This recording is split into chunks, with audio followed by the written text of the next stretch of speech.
All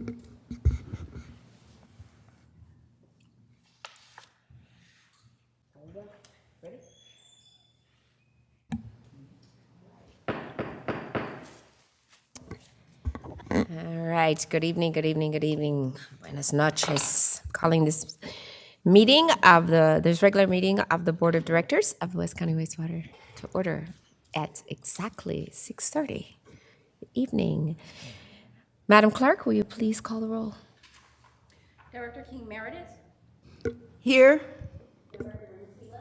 Here. Director Weiner. Present. Vice President Alvarado. Here. President Sutter. I am present. Thank you so much. Appreciate it. Audience, now is the time to, if you would please stand if you're able and willing to for the Pledge of Allegiance, or you may observe a moment of silence, seated or standing. I've asked the Vice President Alvarado to lead the audience. Sir? Yes. I pledge allegiance to the flag of the United States of America and to the republic for which it stands, one nation, under God, indivisible, with liberty and justice for all. Thank you, sir. At this time, I'd like to ask Vice President Alvarado to serve as tonight's parliamentarian.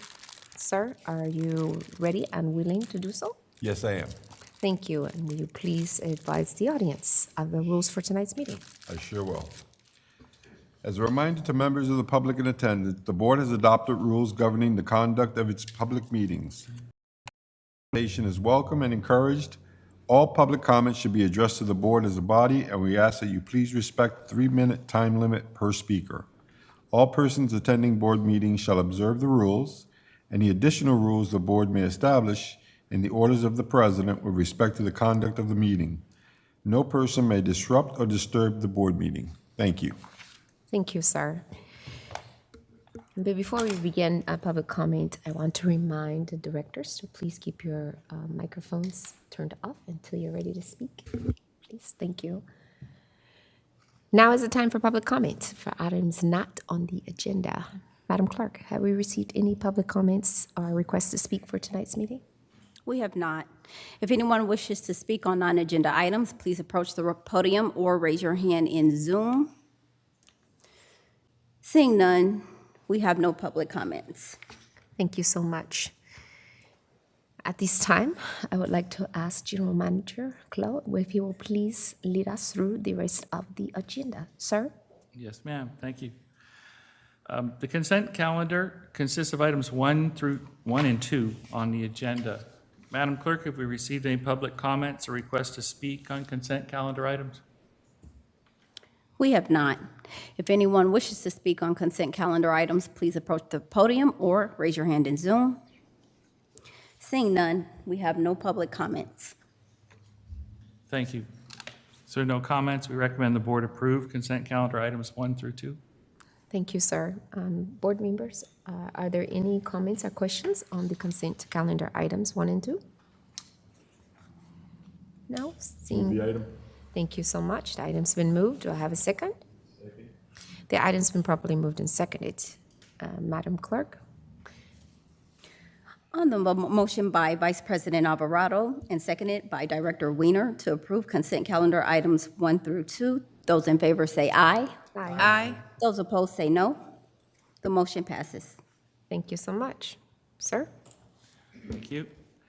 Next on the agenda is regular calendar item 3, to receive a presentation on West County Wastewater's Diversity, Equity, Inclusion, and Belonging Program. Madam Clerk, have we received any written comments or requests to speak on this item? We have not. If anyone wishes to speak, please approach the podium or raise your hand in Zoom. Seeing none, we have no public comments. Thank you so much. Thank you. And I'd like to introduce, I think everybody knows, our Senior Human Resources or Manager. Oh, goodness, we don't have that right. We'll have that right.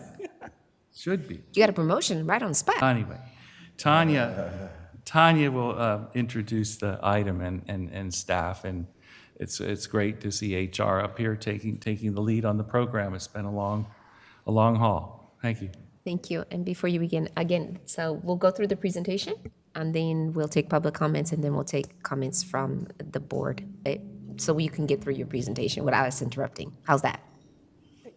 We'll let you do the presentation and then we won't interrupt you. Okay, We'll take questions and comments afterwards. How's that? okay, thank So you. I'm gonna mute myself. Okay, so good evening, President Sedef and the board. Tanya Williams, Senior HR Analyst for West County Wastewater. First off, I would like to thank all of you for your leadership, your direction, and your guidance, and the work that you put forth in developing the strategic plan. I would also like to thank the executive level team for their guidance and leading us, the staff, in carrying out those strategic goals that's within that plan. So this evening, we will present what we've done so far and where we're going in the future. Our efforts to promote diversity, equity, inclusion, and belonging, which is our acronym DEIB at West County Wastewater. Before I turn it over to Amani Manning, who is our HR analyst, I want to give you a little bit of information. Over the we are an organization in transformation. Over the last few years, we've reviewed, refined, and refocused our efforts on our organization. We acknowledge that our employees is our greatest asset, and you can see we have a lot here today, coming here to hear this presentation and for our interns that we are grateful to have part of our program. We are committed and dedicated to be a more equitable and diverse organization. Diversity, equity, inclusion, and belonging goes far beyond checking boxes and setting goals. We plan to create a program where it is embedded in everything we do throughout our organization, how we treat one another, and how we communicate with our community. So I want to thank our consultants who have helped us over the past few years by providing valuable support, training, coaching, and insight on equity strategies and implementation related to DEIB initiatives. Amani will speak more during the presentation that will go through. After that, I will get up and I will say a couple of closing remarks before we turn it back over to the board for questions. So now we'll have Amani.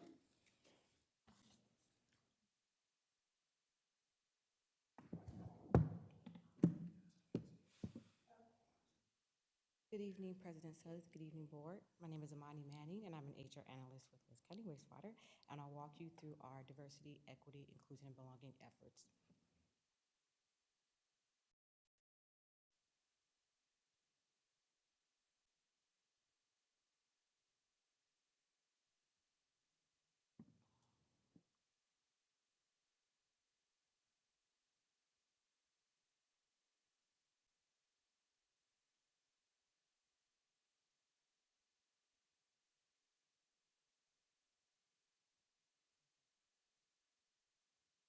So what does diversity, equity, inclusion, and belonging mean to West County? It means welcoming diverse backgrounds, experiences, viewpoints, and identities, developing a sense of belonging in which everyone feels valued and respected. It means implementing policies and procedures that promote diversity, equity, inclusion, and belonging. And it means investing in professional development to help our employees grow. Diversity, equity, inclusion, and belonging is an essential part of our organization's identity. It helps direct our decision-making process by connecting our core values with our efforts. In doing so, it allows us to reaffirm our dedication to ethical behavior, fairness, and inclusivity. And we're looking to build on that. So in the past, there's been some barriers in the workplace, but West County has been diligent in working through those barriers. We've developed core values, which describes our organization's culture. Our core values are service, trust, collaboration, leadership, accountability, and sustainability. These are the tenets that we hold that describes the way we achieve our vision and our mission and our philosophy of people over process. I'm going to walk you through a journey of our transformation and some of the changes that we've made and how we started. So I've mentioned the core values, and what's special about our core values is they were created by our internal staff. So back in 2018, our staff got together and they developed the values that were important. In 2021, there was the development of the employee handbook, and our handbook outlines our vision, our mission, and our goals, and employee responsibilities. The handbook also provides inclusive and specific policies and guidelines for our leadership and our staff. And every employee signs a commitment to these policies and guidelines by signing the employee expectations. We also have, thanks to you for your guidance, board for your guidance and your vision, and under your leadership and the commitment of our leadership team in fostering an inclusive culture, we have the adoption of the strategic plan. The strategic plan is what we use along with the core values and the handbook to drive and guide our DEI efforts. And it's thanks to your support that we've been able to achieve some of our goals. So what have we been working on? I'm going to talk a little about our talent acquisition and retention efforts. And so we've been in line with our strategic goal number 5, to recruit, develop, inspire, and retain employees who embrace West County's identity, value, and cultures, while also providing a working environment that supports and rewards their efforts. So as you may know, the Supreme Court recently struck down affirmative action declaring that race cannot be a factor in college admission and pushing our higher education institutions to find alternative ways to diversify their student body. Well, West County has also developed a process in building some diversity within our organization. And one thing that we've done is a revision of our job descriptions. And we've revised some of our job descriptions to remove the educational barrier for candidates that have the experience but may lack specific educational requirements. And again, this is helping to build diversity in our organization, as well as helping create a workforce that reflects the community that we serve. We also have our online skills assessment center called eSkills, where we're able to conduct examinations online. It's customizable, it is safe and secure, and it also broadens our candidate pool. We're also using the Zoom platform to conduct some of our interviews, again, broadening our candidate pool, allowing some flexibility within our schedules, and cutting down on our time to hire. Next, we have our core values. And our core values interviews, every new hire goes through a core values interview as a requirement during the recruitment and selection process. And our core values interviews have evolved from what were once our fit interviews. Our fit interviews were designed to see how candidates fit into our organization, but as we've reassessed and adjusted and reevaluated, we've now developed the core values interview process, and with the support and help of our consultants, we developed the core values interview questions. And those questions are designed to see how candidates' values line up with West County's values. Next, we have our flexible promotion opportunities. So we have 8 classifications where we have 8 flexibly staffed classifications, and flex promotions are career advancement opportunities for internal employees to advance without going through a competitive process. So an associate management analyst can promote to a senior management analyst, or a maintenance technician can promote to a senior maintenance technician without competing with external candidates. And employees that have met the behavioral expectations, passed probation, meet the minimum qualifications, and meet the competency levels are able to flexibly promote. We also have the acquisition of ADP, which is an HR payroll system. It allows for benefit enrollment. Our employees are able to request their time off. We also are able to use it for new hires to complete their new hire documentation prior to coming in on their first day. new hires would have to come in and fill out a stack of paperwork on their first day. And so this allows new hires to take a look at the documentation prior to coming in on their first day, and they can talk with their families about making decisions about their medical selections, and it just kind of opens up the opportunity for freeing us up from the use of a lot of paperwork and taking a lot of time. We also have our Navigator program, and the Navigator program is a program where we pair a new hire with a current employee, and that Navigator helps that new hire pretty much navigate the waters of West County. They're there to give them some guidance and some advice and some support as a new employee in our organization. And finally, we have our remote and hybrid options. So many organizations were forced to go into remote work because of COVID-19. But at West County, we were already in the process of developing a remote work option. So we're currently offering remote work and hybrid work options, and this is helping to reduce our carbon footprint. It is allowing for some work-life balance, and it helps lead to happier, healthier employees.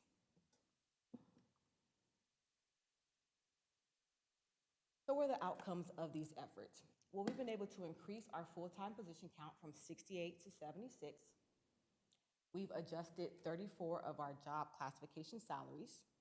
We've created 14 new classifications, and we've promoted 26 employees, including some flexible promotions.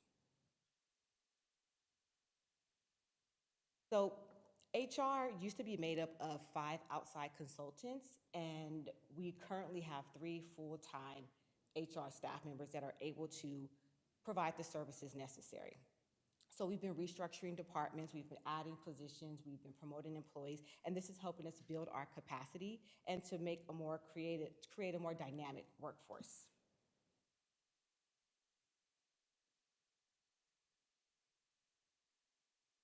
So in addition to our recruitment efforts, we've also done some training and development.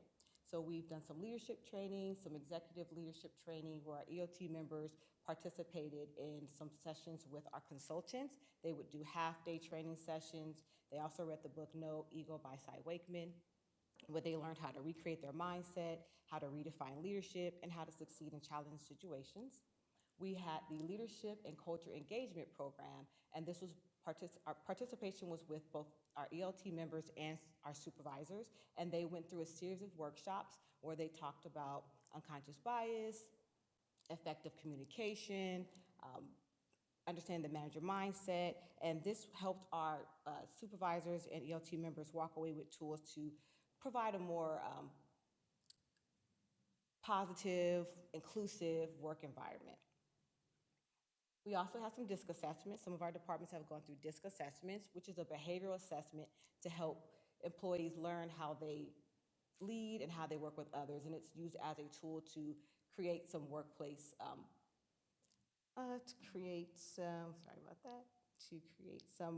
just a team building in the workplace. Then we had one-on-one coaching. Also, a lot of this was done with our consultants, so we also have some one-on-one coaching for employees at all levels, and our All Hands Core Values event. And this event was coordinated by another one of our HR analysts and facilitated by our consultants. And this was an event where we got the entire organization together to just reaffirm and reiterate our core values. We did some trust activities and some collaboration, and we got a chance to work together to meet people we may have not met before, to work cross-departmentally, and to do some team building with our organization.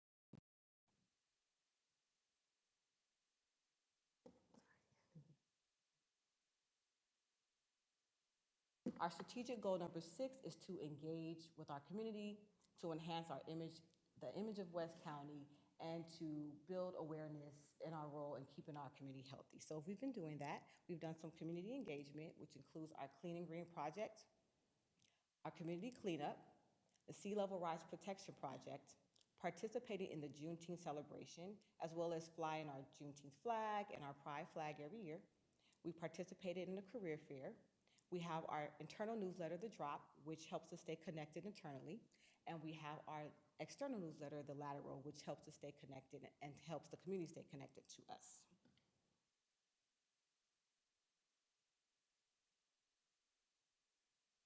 We also have the Environmental Protection Agency tour, where we welcome members of the EAP to tour the North Richmond shoreline and to also learn about some of our other projects happening at West County. And this was in celebration of the 50th anniversary of the Clean Water Act. There was also the Regional Water Quality Control Board tour, where we opened our plant doors to over 80 executives, engineers, geologists, engineers, executives, and environmental scientists. And they did a walk and talk tour along the Bay Trail. There was a classroom session. They took a look at our Clean and Green project and also they also went to visit our neighbors at East Bay Mud.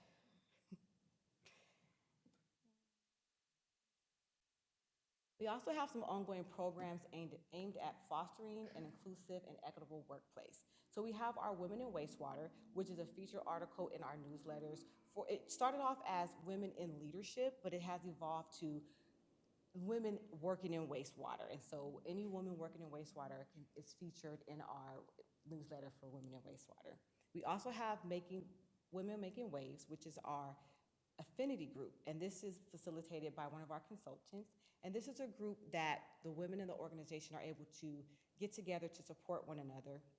It started off at a time where, being a male-dominated industry, the women needed a place to come together and kind of just talk about their differences and their struggles. And it's evolved. It's a group where women get together and still talk about the struggles, their successes, support one another, and it's a place that we can build relationships. We have our wellness program, and this is where we just offer information for our employees. We put information in our newsletter every month of wellness tips. We participated in a wellness challenge where some of the employees got together and we challenged each other to be healthy. We would log our physical activity. We would log if we weren't taking any sugar, and we challenged each other to see who could be the most fit. And we also provide information and resources such as when Kaiser has drop-in sessions. So it's informational and just to help our employees be well and healthy. We've partnered with Claremont EAP, which is our employee-assisted program, and they offer a variety of services from financial consultation, they offer training, they offer counseling sessions, family counseling sessions, marriage counseling sessions. So it's another tool to help our employees just to stay well and provide options for them. And finally, we have our records management program, and we've hired a records manager, and we are in the process of moving our files to electronic files using Laserfiche. So what are we looking forward to in the future? Illuminating a path to an inclusive future. We're looking to develop a diversity, equity, inclusion, and belonging strategic plan. We're going to be providing some emotional intelligence training for staff, reinstating our labor management committee, looking into some flexible schedule opportunities and some additional remote work. So we have remote work and we do have some flexible schedules, but we're looking to bring in some more options to see how we can help bring that work-life balance. And we also have our safety program, and we're continuing to build on our safety program. Every leadership meeting that we have a safety minute, so we're keeping that information at the forefront and making sure safety is first. And we're also reestablishing our safety committee. So we know that diversity, equity, inclusion, and belonging is an ongoing process. It's an ongoing effort, and we're looking forward to growing in this area, and we're just looking for your continued support. I think Tanya wants to come up with any questions. Before we go into questions, thank you, Imani, for the presentation. I want to just touch on a couple of things that Imani mentioned. She mentioned about our bandwidth. Prior to me coming here, we had temporary staff, we had consultants. We didn't have the staffing levels to do all the initiatives that were set forth in our strategic plan. Now we've built up that bandwidth, as she stated, with our HR department. We do still utilize the consultants, but at a smaller capacity. There's always going to be a need for a consultant. We're not subject matter experts on everything, so we may need to reach out and get assistance from subject matter experts in different things, but it will be limited. as we grow as an agency, part of our capacity too, with the help of NG, was to bring on our student interns. And I know Kate's going to talk a little bit about that, but when we're talking about us as an agency and where we're going and where we're growing, we created all of these things internally so that we can, with the flex promotions, this is part of our retention plan. We want to make sure that our employees are here. As I stated earlier, they're our greatest asset. Without employees, none of the work can be done. So we need to pour into our employees by providing opportunities for development, for career growth. We have some employees here, 20-year. We just celebrated or had our employee luncheon, Geraldine, celebrating her 20-year anniversary with West County Wastewater. And then we have, yeah, it deserves it. And we have Claudia. Claudia was our administrative assistant. Claudia had a desire to work in environmental compliance. Time to go and visit other agencies to see what it is to be an environmental compliance officer. She helped in our environmental compliance by going out with Joe and Lena at all the events and participating. She's working on her CWEA certification, and Claudia was able to transition over to a promotion into environmental compliance. So we've been working really, really hard to, oh, Andre too. Andre was recently promoted to field supervisor. And so we've been working really hard to develop our employees. We want to be able to reward them for their accomplishments and the work that they put in as they come here to our agency. So with that being said, I guess we can turn it over for questions, if you guys have questions. Yes, ma'am. Thank you. Thank you. Thank you. Thank you. Wonderful presentation. Madam Clerk, did we receive any, let's take public comment first. If we received any written or if we have anyone who wants to speak, let's take that first. And then we'll move to the board. I know we asked for it earlier, but I want to ask for it again now. Right. So we haven't received any written comments, and we have no hands raised, but if anyone in Zoom wishes to raise their hand, they can do so now, or if anyone in the audience wishes just to approach the podium, you may do so at this time. Seeing none, we have no public comments. Thank you so much. Appreciate that. Directors. Comments or questions? Well, I always have questions. Well, we'll start with you, sir. Thank you. One of the questions I have for people that are watching or that will be watching, what type of positions are currently open and how do people apply? So right now, we're not actively recruiting for any positions Okay. currently.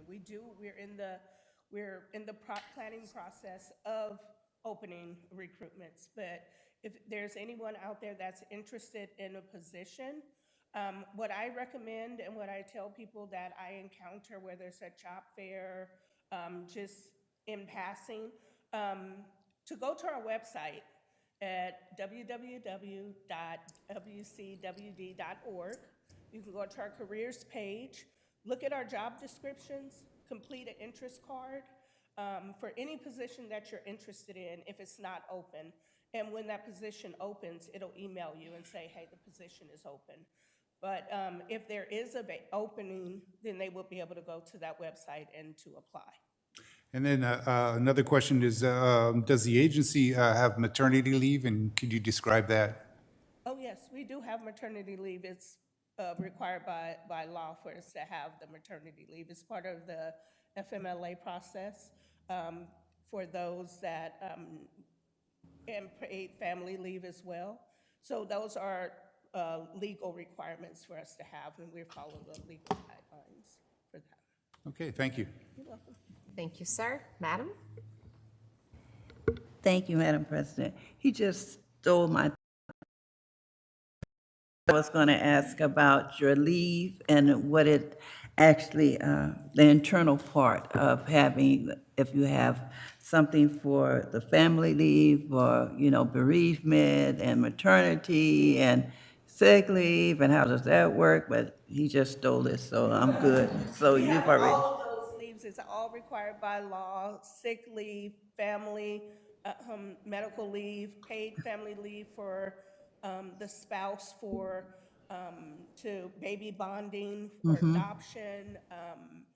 We also have bereavement leave. We have like everything that's required by law. We have it at the minimum, but some of them may go above that minimum threshold. okay. Okay, and just one more. That's what I was going to ask you to add there, Tanya. We're not just meeting the legal requirement. There are many, many cases where we provide any. Yeah. Good, okay. And the other, quickly, is your promotional. What is the time span once you promote an individual from one and go lateral, or however, is it 6 months, or how do you have that planned in, or how do they pick up their time? So we have different ways that an employee can promote. One that Monty mentioned was the flex promotion, where we looked at our classifications and we looked at the classes that are part of a series. So say, for instance, maintenance tech. There's a maintenance tech, which is our journey level, and then we have our senior maintenance tech. Whenever an employee meets those requirements of that higher classification, they pass their probationary period, and then they meet the standards of our expectations of our agency. They can request to be flexibly promoted by completing a request, and then it goes through that process to where they don't have to compete externally. They do have to pass a competency-based. It can be an interview or having a one-on-one conversation with their managers just to make sure that they meet the skill level at the lower level, and then they will be able to be flex promoted if at the approval of their managers and directors. So employee is the one who would initiate that. The other is when we have a position that's announced that has to go through a competitive process. Then that one is open. We have two ways to open. We can open it as a promotional competitive process, and the employees could apply, and then whoever internally that meets that and goes through the competitive process, then they can be selected. And then, like for Claudia, it was an open position because we didn't have anyone at the lower level to fill that role. So when we're looking at recruiting efforts, we look at our internal staff. If we don't have anyone that would feed into, when I say feed into that, I mean like a environmental compliance lower level to a senior level, no one within that range, then we open the recruitment up and then employees can apply. And as a result, Claudia was promoted through that mechanism. Okay. Did that answer? Yes, you did. And just one more, and then I'm not going to hold it any longer. And you I know said one more before this one. Thank can you, add. I'm doing like Madam Now, I know I got a I'm doing like headache and Madam all, President, but okay? my math is mathing. Okay, I'm going to do like my Madam President. So anyway, well, thank you anyway. But anyway, one more. You spoke of navigation. The navigator and working with the individual. Do this individual also, once this person has gone through with the navigator, they report out what they feel, what is their strengths and what is not, and what needs to be done, and the whole bit, right? So the program used to be called the Buddy Program. And what we did is we came in, we took a look at that, we met with some of the stakeholders, like what worked, what didn't work. And then, so what it actually is it's a way for a new employee to be partnered with someone that's been here, to navigate through we're always here from HR to ask, to answer any questions the employee have. Oftentimes what we find is naturally somebody would go to, someone else for that guidance, kind of like you naturally will find someone at work that becomes your buddy, so to say. And so with that navigator program, it talks about what the challenges are that they're facing, how that person that's here as the tenure employee may have experienced some of those things, and to help them to be able to, work on that. And then it does come back, it reports back out to human resources. Right now, we're in a piloting stage. So let me just say that we are piloting. We did do the program, but we are going through that to kind of see how it pans out and see if we need to make any adjustments. But it is an opportunity to help them to get over any challenges. And then that comes back to us, and we kind of figure, like, what can we do to help facilitate those challenges, whether it be modifying things that we can do, making adjustments. And so that's what that program is really geared towards. Okay. Yes, thank you so very much. You're welcome. Okay. I'm done, Madam President. Okay, sir? I'm not predicting how many questions I might have. Okay, thank you, because I got my calculator over I here. know you're calculating, so. Go ahead, sir. First thing I want to say is, did Geraldine start when she was 3 or 4? I mean, what are you talking about? What are you talking about, 20 years? I can't relate to that. But anyway, sounds great. And it's a big change to the district and how the district formerly worked. When we were going through that, but I'm going to say you, was there any way to get feedback from the employees that were also going through these big changes to find out what was working and what was not working? Did you have a formal method for finding that out from the employees? Are you talking about specifically to the DEI program? Yeah, the DEIB. We talk to employees. Employees come, I think they're open to coming to HR and talking. We do have like mini surveys after our meetings to get feedback. We take that information, and if there's some refinement, we talk about it and we see if there's something that we can address. We are getting ready to do an employee survey to survey our entire workforce, looking to possibly get someone from external to come in so that we can have those conversations and get the honest feedback from employees, so that we can review that and kind of go forward to see where we are as an agency and for areas of improvement. So hopefully. Well, that sounds great. And then I'm interested in your flexible hiring. Are there requirements for technical certifications and engineering certifications for advancement and hiring? I noticed you said that if they have the applicable experience rather than the certificates or the education, that we'll consider them and bring them in. But do we then require them to get those certificates while they're here? So if the classification requires a certificate at the time of entry into that class, then yes, they have to have. It does not require, so some of our classifications read to where they need to get it within a year of hire. So it's basically what the job spec says. And for our job specs, we do have there's a clause that says the ability to have either experience, education to be able to be accepted. And I think Amani mentioned that.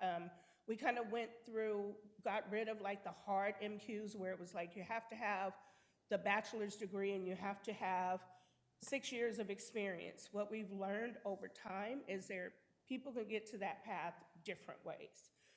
Some can get on the job training and go up that route. Others desire to go the educational route and get there. And we want to be able to bring in diverse candidates into our organization that have paths differently but lead to the ultimate have the same skill set. They just got it differently. I think that was 2, I think, and that will be it. and I Thank you so believe, much. we are on the same math book. Good job. Thank you. Sir? May I, Madam Oh, President, you wanna- just you wanna- go before we ahead. move on, the question about some of the, certifications and certain things that, would allow us to fish from a bigger pond of candidates, and then they can get those certifications after they've been on board, be part of their probationary period, right? Correct. Okay. And then other certifications, I see Andre and I see Aaron, in the last few years at the plant, the number of operators have been getting their certifications and moving up, including one who started out as an intern and now I believe has a grade 5 certification. I think that would be worth making a mention of a couple of those, if between the three of you can remember them all, because there's quite a few.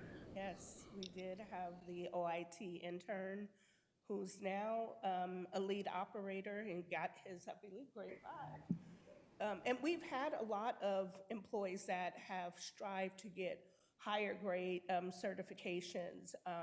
And so we do have, I think we have a few that just recently got grade 5. So yes, I think it's the efforts and the development and the commitment with the managers and in reinforcing the opportunity for employees to go out and study to get those certifications. So yes, thanks, thanks, Andrew. Thank you. We Thank you. got, we got some names? Sure. Yes, they can hear you better online if you come to the microphone. And if you come to the microphone, you must say your name and your position. Hi, my name is Andre Wells, Operations Field Supervisor. Sounds good, doesn't it? So, speaking in regards to certifications, Margaret Toscano was the one you spoke of, who started as an OIT and is now a grade 5 lead operator. Janelle Darabedian recently passed her grade 5 and submitted paperwork for the certificate after completing her associate's degree. Valerie Sakata has recently passed and obtained her grade 3 certification. Sorry, I'm trying to remember if there's anyone else.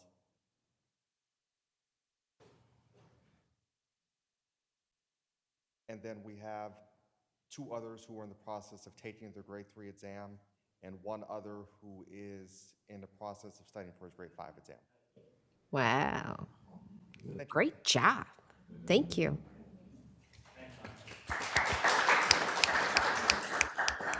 And also, I want to, Gordon's team, CSO, we do have the CSO crew members who have gotten their, they started off, they've gotten their commercial driver's license, they've gotten their CWEA higher certifications. So we have a lot of development that's going on within West County Wastewater.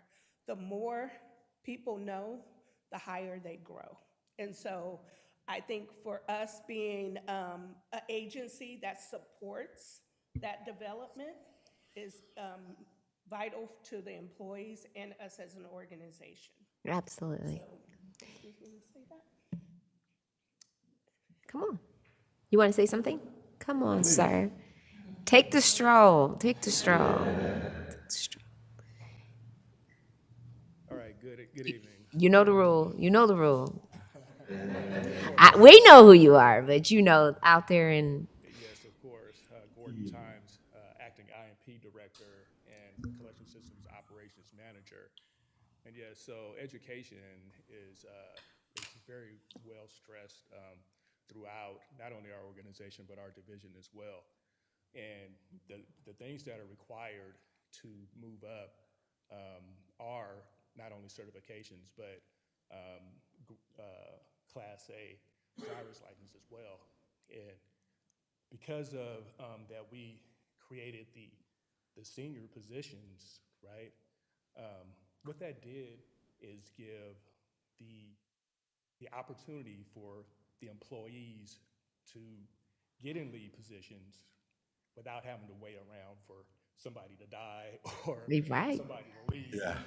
Or something like that, because the lead positions were, there was just very few of them. But creating the senior position, the requirement is to have the Class A certification and a Grade 2 CWEA certification. And so we have 12 team members, right? And just putting the onus on them to get their education, get their certification, get their Class A driver's license. It's all their effort to get promoted and to make more income. So we have, like I said, 12 positions, and we could ultimately have 12 senior operators.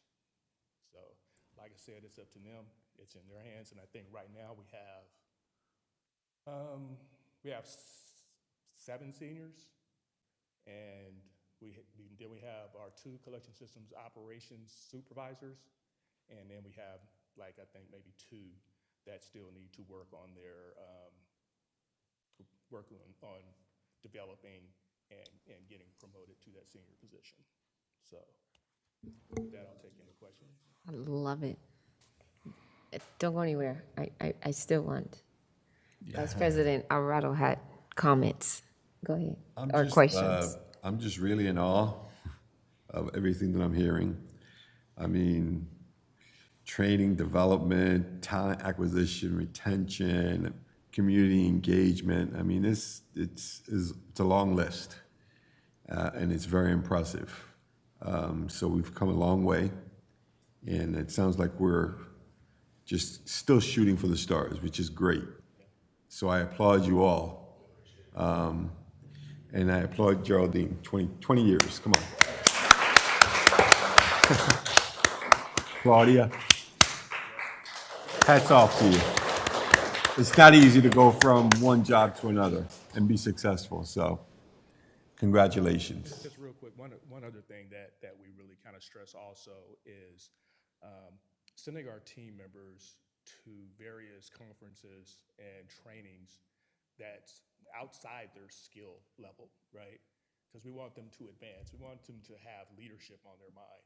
And we send them to leadership conferences and trainings, other than just operational trainings, which really allow them to understand and grasp what's going on in the industry, and to have a desire to get better and to do better. And with that, they bring that back to the team with a greater vision and a greater focus and more motivation, and so it really builds morale, and it's just been great for us. So we appreciate you as a board for allowing us to continue to develop our teams. I think that's great.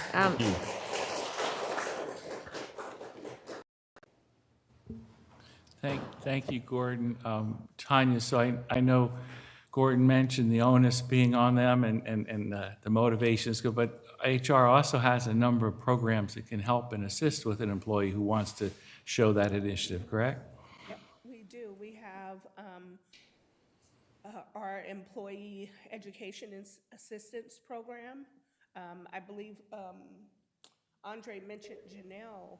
Janelle is taking part of that that assistance program to get her associate's degree. We also have Victoria, who is our associate management analyst, who's also participating in that. And what that program is, it provides the employees an opportunity, if they want to go back for higher education or they want to work towards getting their degree or a certification program, then that we would pay for that. We might, it is funded based on the dollar amount that we have allowed it through our budget, but it's on a first come, first served basis. Whoever wants it, they have a time that they can put in for it. If we have the funding, we haven't gone over that funding limit in the last 3 years that I've been here, but we have had employees that have participated in that. We also have our district allowance, which is part of our MOUs, where employees can use those funds for professional development. They may be interested in taking a course that they feel that will be beneficial for them. I know we have one employee, Roy Castile, who is one of our shift lead operators, and he is interested in like lab work. So that helps him to be able, if they have to take samples as an operator. And so he went and did that program through our district allowance. So we have a lot of programs to support development, and we just need those employees who want to participate in that to take advantage of that. Not a lot of agencies offer that, I know. so.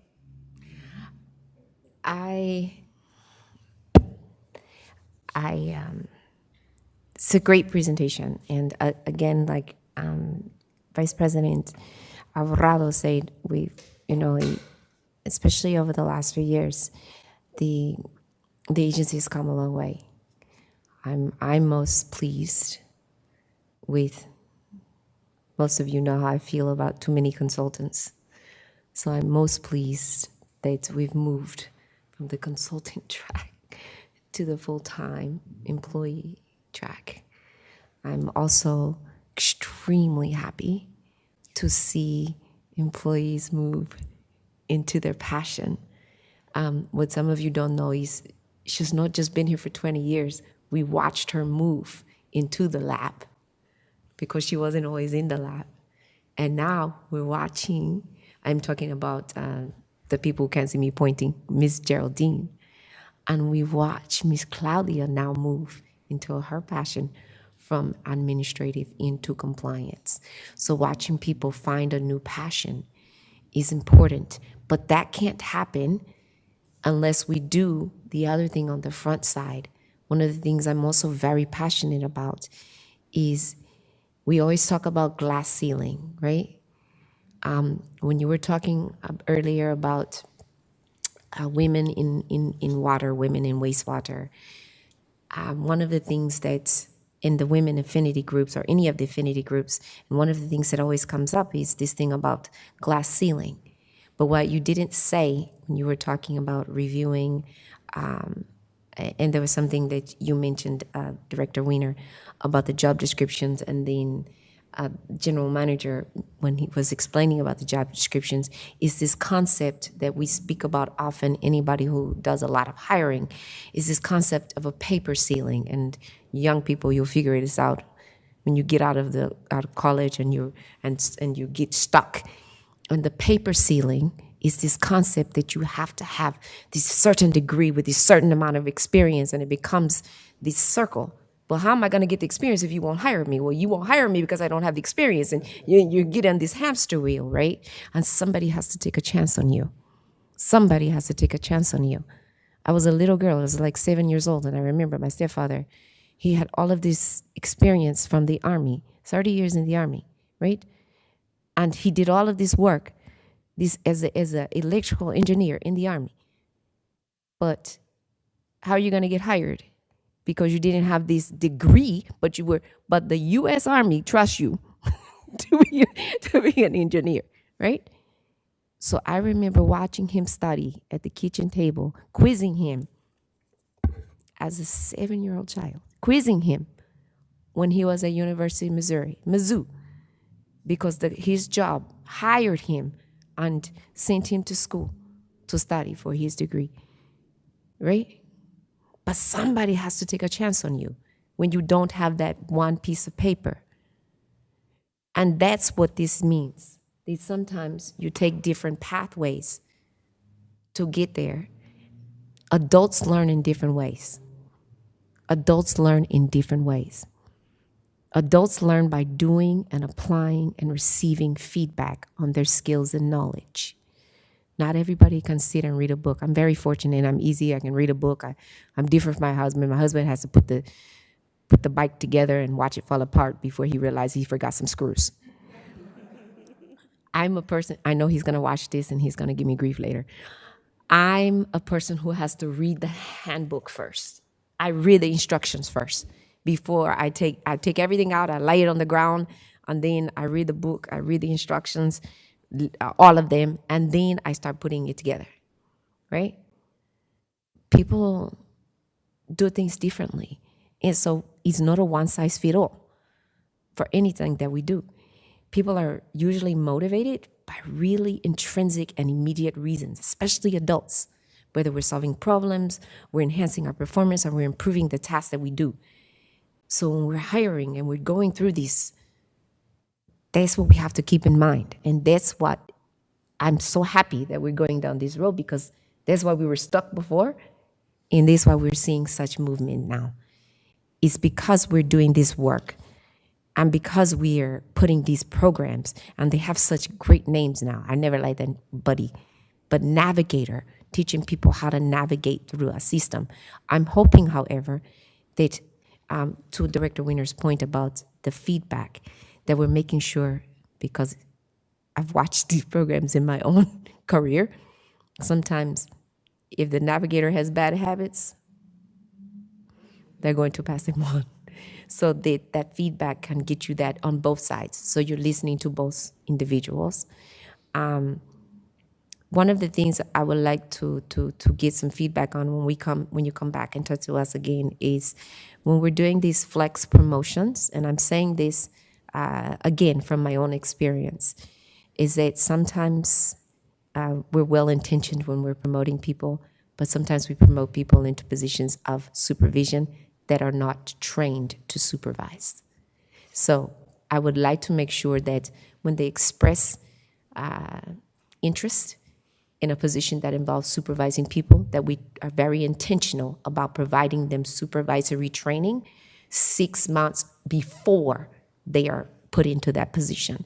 So it's great if you have the skills and the abilities and the desire, but if you don't have some real training, some real core training in supervising people, especially people that you're used to working side by side with, because the relationship becomes different and becomes difficult to supervise people who are your colleagues and maybe even your so-called friends, it becomes a disaster. So making that leap from colleague to supervisor can be difficult for a lot of people. So I would like us to have a program that teaches people how to make that leap. And we do. So Okay. I just want to say our supervisors is through a competitive process, and they have to make sure that they have those skills. But it's also a planning tool where the directors, managers who are supervising those employees and seeing their qualities and their work. And it's for us to take the initiative internally to help those employees that are looking to go into that supervisor role, giving them those tools. And then when they're in a supervisory position, we do have training.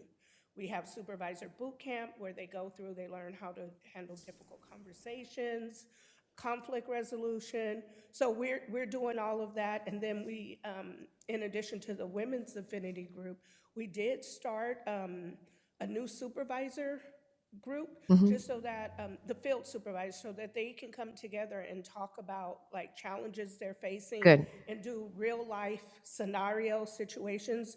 We only have one meeting so far, but we are going into having those. It just kind of got a little bit delayed because the other trainings that they're going through. I like that one. I'd like to hear more about that one. Yeah. And the one that means the most to me, I left it for last, is I like this one is probably very predictable if you know Cheryl. Diversity, equity, inclusion, belonging. But the word that's missing for me is accessibility. I don't see it here. I know everybody thinks that if you say the word belonging, that it is implied. But I would like to have the word diversity, equity, inclusion, accessibility, and belonging. Because not having the word accessibility, to me, leaves out, and Andrew, you and I can talk about this offline, leaves out people with disabilities. And to me, that's just a big hole.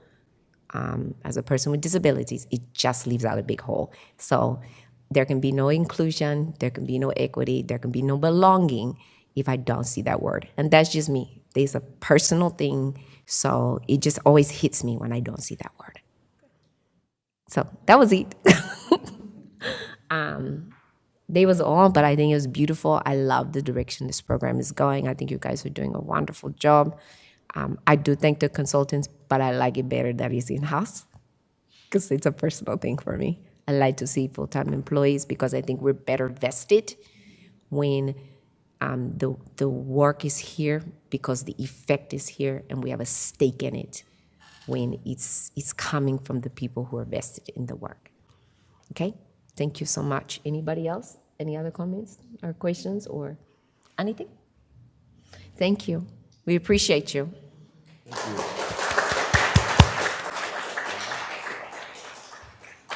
Sir? Well, I hope you got some standing ovation material left for the next one here. The next item on the agenda is other business, which includes a presentation from our Clean and Green student interns. Have we received any public comments, Madam Clerk? We have not. If anyone wishes to comment on item 4, please approach the podium or raise your hand in Zoom. Page 27. Seeing none, we have no public comments. Thank you. We'll also have a number of other updates, some on events, et cetera, but we'll go, other than one item I'm going to address first, and then we'll hear from the interns, and Kate will introduce them, et cetera. But I just wanted to make the board aware we're finally have a date and are coordinating with the Bay Conservation Development Commission is preparing to give the Bay Adapt Local Elected Regional Task Force, which is part of the BCDC. And essentially this elected task force, they're all members of agencies that have planning jurisdiction and planning power. And Supervisor Joya is the chair of this particular task force.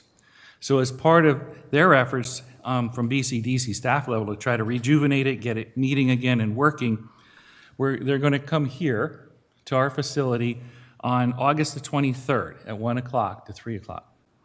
And what it consists of is elected officials from cities and counties around the Bay Area, and it's intended to ensure that the local efforts and needs are successfully married with the regional goals as it's developing the regional shoreline adaptation plan.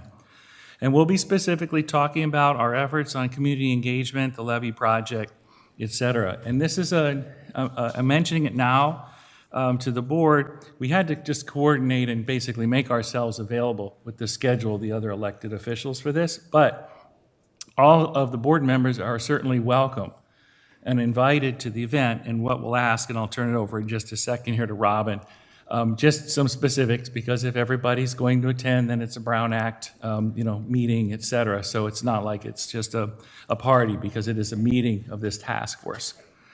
But I just wanted to put that out there and make sure you had an opportunity. And if there's anything you wanted to add on that process, Robin, or? So, right, I just want to clarify, it's August 23rd, 1 to 3. And we're still working out the details, but what I'm requesting is that if you know you want to attend, that you please let me know by Wednesday, August 16th. And that's so that we have time to determine if we have a quorum of the committee or the board, and we can notice the public appropriately. So it's not intended to be a meeting of the board for like making board decisions, but if you guys come together, we definitely want to be transparent about you coming together in a matter of the subject matter jurisdiction, well, when it comes to the levee project specifically of West County Wastewater. So that's it. Our general counsel is still smiling, so we've done all right regarding that. So, but my point again is that you're all invited. So if you want to come, let us know, and we'll work out the administrative aspect of it, so it's fine. And that it is essentially a meeting of Supervisor Joya's task force. So as far as how that agenda runs, et cetera, that's something that we'll ultimately be working out with BCDC and Supervisor Joya. And but it's his opportunity to get his task force out in the field again and looking at some things. So we appreciate it, because they're going to be really needed for our own benefit in the near future as we continue to work on the levee. So with that, I'm going to turn it over to our communications manager, Kate Gibbs, for the presentation, and she'll take it from here, introduce our interns. Oh, I'm sorry. The only thing I didn't get was the name of the Okay. I get it right too. It is the Bay Adapt Local Elected Regional Task Force. Bay Adapt, Yes. say again? The, okay, one more time. The Bay Adapt Local Elected Regional Task Force. Yeah, and it's, Cards to remember yeah, that. it's a task force of the Bay Conservation and Development Commission. So it's a task force composed of members of the BCDC that's chaired by Supervisor Joya, and it's specifically working so that they're in coordination with as the Regional Shoreline Adaptation Plan comes to fruition. Thank you, I got all those words down. Oh, all right. It was a lot. I had to read it, make sure. All right. All right, Miss Kate. Oh, no. Thank you, everyone. I was just going to say, I'll make sure to send an email reminding you that I need that RSVP. Yes, ma'am. Thank you. All right. Make sure you put that name in the. Okay, all right. We were just calling it the local And- elections. Thank you so much, Miss Kate. All right, so good evening, Madam President and West County Wastewater Board. I'm Kate Gibbs. I am our Communications Program Manager, and I am really excited to be here tonight to not only hear the presentation from HR on DEI and A and B, and also to talk about our interns and have them with us tonight. As you know, our Clean and Green project has afforded us a partnership with NG, which has allowed us to fulfill a wish that we've had for quite some time, which is to create a student internship program. Since last summer, we've had 3 interns for both our West County Wastewater Lab and also our Environmental Services Division. And this has been a really great opportunity for us to work with students that are coming right from our West County community, offering valuable hands-on skills in the lab, lab work, research, data collection, and more. The program has also allowed West County to create relationships with local schools and educators, highlighting the career opportunities within the wastewater industry. So we are lucky to have tonight with us all of our interns. They're here to offer you a presentation of 5 minutes each, just to highlight what they've learned while they've been here. And I'm going to introduce all 3 of them, and then we'll have them come up one by one and give you their PowerPoint presentations, which should be in your agenda packet. Ariana Aguilera is here tonight, and Ariana began her lab internship last December, and she is a graduate of Alhambra High School in Martinez and a recent graduate of Cal State University East Bay. So she just graduated this past spring. So congratulations to Ariana. Also with us is Albert Duenas here in the front row. Albert has been working here in the lab while attending UC Berkeley. Before that, Albert attended and transferred from Contra Costa College right here in our district. And lastly, we have Ryan, second row there. Ryan Shim is working in our Environmental Services Division. Ryan transferred to San Francisco State after attending Contra Costa College in San Pablo and also graduating from Middle College High School, which is also in San Pablo. Ryan recently received a scholarship from the California Water and Environmental Association, so congratulations to Ryan. PowerPoints are going to get queued up, and Ariana, I believe you're first, so up she comes.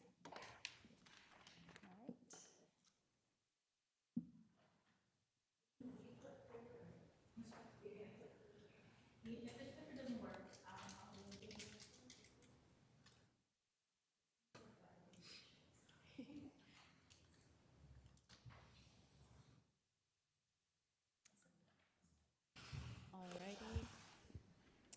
Hello, everybody. Today I'm here to talk about my lab internship at West County Wastewater. It was sponsored by NG, and my name is Ariana Aguilera.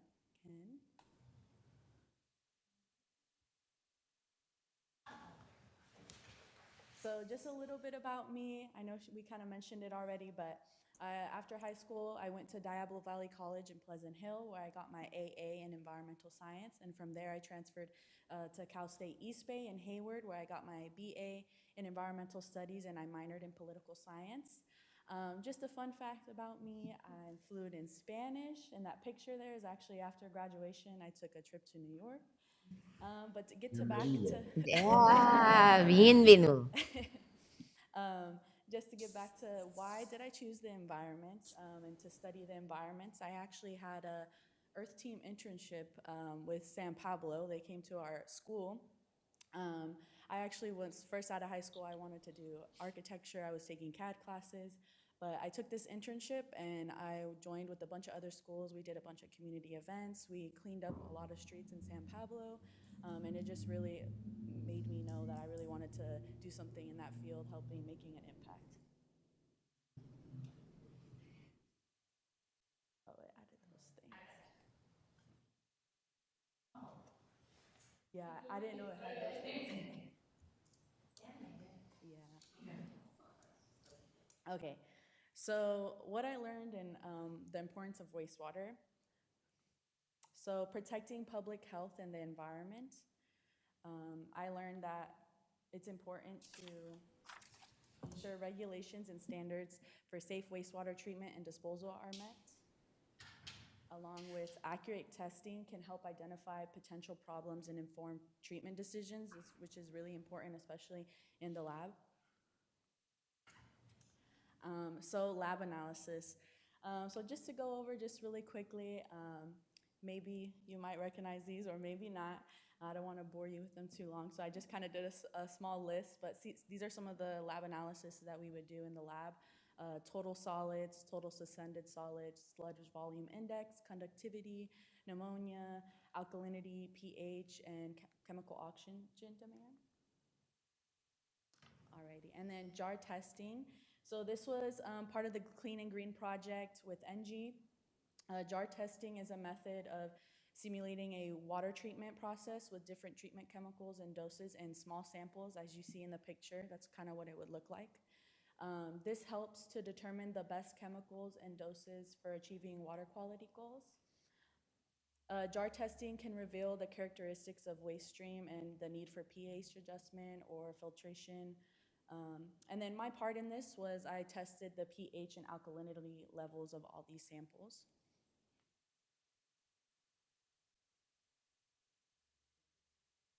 Alrighty, so then experience not in the lab. So I also got to work with Lena, and she's here today.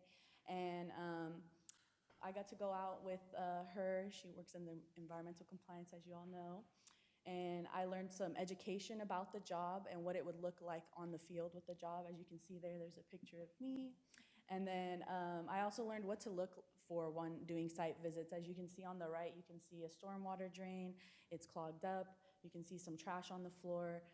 Lena, she taught me like the importance of seeing things like that because that can affect our wastewater streams. It can affect the plant. And then along with laws and regulations, depending on the establishment. So for example, if we're going to a food industry and they're frying food, they need to have somewhere they can put their grease because we don't want that going to our plant or in the pipes. And then just overall the importance of environmental compliance and how it really does affect the whole plant. It can affect the community and just the importance of that. Alrighty, so takeaways for future career. What I learned is that internships like this provide stepping stones in pursuing career in science, technology, and public health.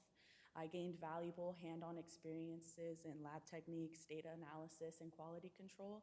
I also learned the ability to work independently, part of a team, and pay close attention to detail. I feel like in the lab you can work independently, but you also have to work as a team with your other lab mates. And then lastly, just gain a deeper understanding of the importance of water treatment and environmental protection.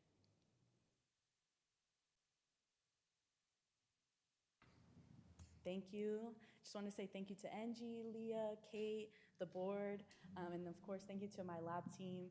And any questions? I think we should take questions after each presentation, so it's just so they're fresh in the head. Yeah, you're parliamentarian, sir. All right, you have any questions? Yeah, I do. How does your family feel about this?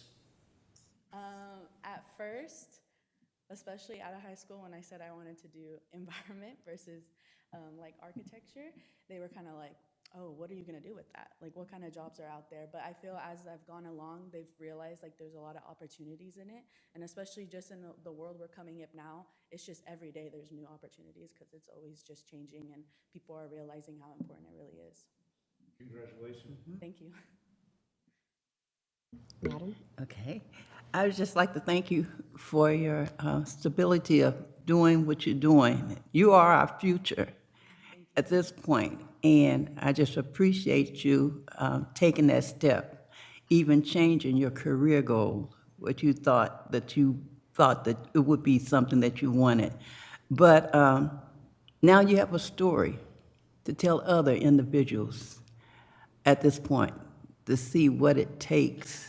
You've done it, you're succeeding in it, and you're looking toward the future, and I just want to commend you on it. Thank you so very much. Thank you. My turn? Yes, sir. Oh, thank you. Ditto. I have nothing further to add, but to thank you for your contribution to our district. It's appreciated. Thank you. So what's next? That's my question. What did you get out of this, and do you see yourself in industry? Yes, so me and Albert both are moving towards being lab temps, and then part-time. And then I also have another internship with the city of Martinez. I'm a sustainability assistant. So right now I'm currently doing that, Great.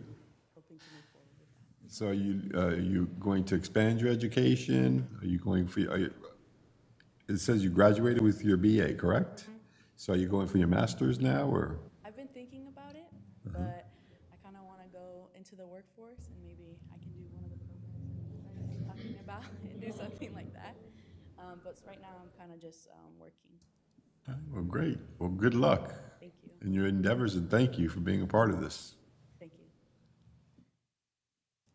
Madam President? Environmental science is like my love. It was my first love. Don't tell my husband. My daughter's doing her master's of public health right now. She would have loved to have been able to do this program, but it's my fault because I'm here and she can't be here. Which one was your favorite lab process? Lab process? Yeah. Pneumonia is my favorite one just because of the colors and the bubbly. It's pink. Thank you, Kate. It's pink. It's your favorite process to do. Yeah. So what is the job you're doing in Martinez, you said? I'm a sustainability assistant. So right now, I heard you the first time. I just wanted you to say it again. oh, See what I mean? I just wanted her to say it again. So as David and Miss Annie and everybody said, great job. I think that telling your story is really important. I would like to see, something, a nice write-up, a story, so we can all share the story. I do want to say this before the other guys come up and say something. When we first put this together, Vice President Alvarado and Director Wiener will remember this, but Director Leonard McNeil, God bless his soul, and we were all talking about this, and it was a real passion of his to make sure that we had interns here. And so this is something that came up when I first, and I talked to him about this before I even was elected to this office. So this is like the beautiful culmination of many, many years of work. He was so I'm struck by the beauty of finally seeing this come to fruition. So thank you. Yeah.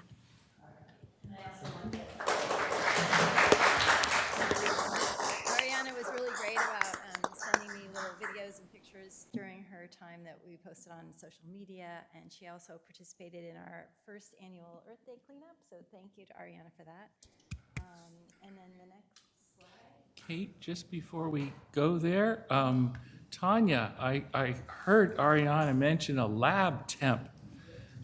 Does the board understand what that opportunity is? No.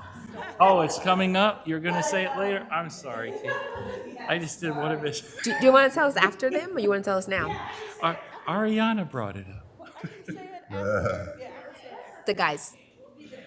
As long as it's covered. Yeah.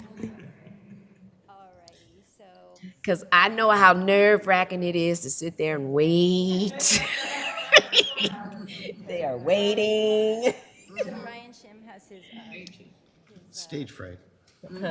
Stage fright. Yeah, they are. You can look at their faces. Let me get this over with. Albert is sitting here in the zone. All right, Ryan. Hi, I'm Ryan. I'm 22 years old, and I'm a senior at SF State, majoring in microbiology. I was born in San Pablo, but I lived in Malaysia from 2 to 6 years old, and since then I've lived right next door in Pinole, California. So today I'm going to share my experience as an environmental compliance intern at West County Wastewater. My internship was part of the Clean and Green project in partnership with NG, so thank you NG for creating this experience for me. All right, so first, what did I want to learn from this internship? Oh, I think one slide backwards. Sorry. This color's better than ours. Where's that? Okay, so first, what did I want to learn from this internship? I wanted to gain insight on the wastewater industry, specifically the process behind wastewater treatment and the different career opportunities available in this field. Before this internship, I didn't really know what happened to our waste or water once it goes down the drain. And wastewater never really passed through my mind, but now I understand it's a very important field of work. So during this internship, I also wanted to further my personal development and form better work habits, self-confidence, and problem-solving skills to help me succeed in my future endeavors. I also hope to improve my verbal and written communication skills, especially within a professional environment. This is my first internship, so I wanted to learn as much as possible during this 9-month period. Now I would like to share the project that I was assigned for this internship. My project was to help launch West County Wastewater's new SwiftComply Fog database. This database helps keep track of all of the food service establishments, or FSCs, and waste haulers in our service area. This involved calling and emailing the over 200 FSCs and haulers in our area, updating and streamlining the SwiftComply database, and distributing FOG program information to the FSCs and haulers. So what were the results of this project? During my time here, we were able to reestablish contact with the grease haulers that operate in West County Wastewater service area, update their contact information, and find out which companies had the largest presence in this area. We were also able to gain insight on whether the grease haulers would be willing to participate in uploading their customers' receipts to SwiftComply. We also learned what works and what doesn't work when trying to contact grease haulers and FSCs to sign up for the program. Unless you're ordering food, restaurants don't really like to respond, so an in-person approach is much more successful than calling or emailing. I also created and updated over 250 FSC accounts in the SwiftComply Fog database. This involved creating profiles with contact and grease trap information for all the FSCs in the West County Wastewater service area. Lastly, we were able to put together materials that will be distributed to FSCs in upcoming FOG inspections. Now I would like to share the other things that I've had the chance to experience during my internship. So in addition to working on the FOG project, I've also shadowed Lena and Joe on the other aspects of environmental compliance. And one of their responsibilities is to collect samples from industries to ensure that they're complying with environmental regulations. During my sampling event, we were able to visit a textile manufacturer in the city of Pinole, set up a wastewater sampler, and collect grab samples from their wastewater effluent. It was really interesting to see how we test the wastewater from these industries to ensure that they are not releasing waste that could harm our pipes and damage the wastewater treatment plant. Another part of the job that I have gained experience in is in stormwater inspections. Since West County Wastewater is contracted by the surrounding cities to do stormwater inspections, I was able to follow along for some of the inspections in the cities of Hercules and El Cerrito. During these inspections, I learned what to look for when inspecting storm drains for pollutants and the requirements that businesses need to follow in order to keep these drains clean and free from litter. Since these drains flow into our local creeks and eventually into the bay and ocean, it's important to prevent pollutants from entering these drains and harming our environment. And let's see. Working with NG, West County Wastewater was also able to host their first ever community cleanup in the Alvarado staging area of Wildcat Canyon Park. I was responsible for helping to advertise the event, which was done by managing communications and posting the event throughout various local community calendars. Over the course of a few hours, we were able to clean up a lot of the visible trash and around 1,000 pounds of the invasive ivy. We had a great turnout for our first event, and we learned a lot about what we can improve on in future cleanup events. So lastly, during my internship, I took care of various maintenance and cleaning tasks for the Environmental Compliance Division. I've learned how to clean, assemble, and operate various samplers and sampling equipment. This includes the portable sampler, multimeter, pH meter, and multi-gas detector. I've also helped to set up the new inspector's office, which involved moving desks, shelves, and computers from the old office into the new office. And I was also able to help clean the inspector trucks and fully reorganize the environmental compliance storage room. So what have I learned from my time here at West County Wastewater? So first, I prefer a hands-on and active work environment. Rather than sitting at a desk, I prefer being on my feet and working with my hands. I've also learned that being an environmental compliance inspector provides a good balance of both a sedentary and active work life, which is something that I find appealing from that career. And second, I also learned the importance of good communication skills. During my internship, my communication skills have definitely improved, and I'm much more confident with collaborating with others and in tasks such as making phone calls and setting up professional emails. And what have I learned about the wastewater industry? I've learned a lot about the various businesses and industries in the local area and about wastewater regulations that they are required to follow. I also learned about the importance of wastewater management and keeping community and environment safe. Without wastewater treatment plants, our water environment would be heavily polluted and cause serious problems to our health and environment. Finally, I've also learned that you should always be curious and ask questions. There's always something new to learn, and it's better to know the answer before you really need it. Moving forward, I will take the experience I gained from West County Wastewater and NG and continue going to SF State to complete my degree in microbiology. I will keep pursuing a career in clinical laboratory science, but a career in wastewater will always be in the back of my mind.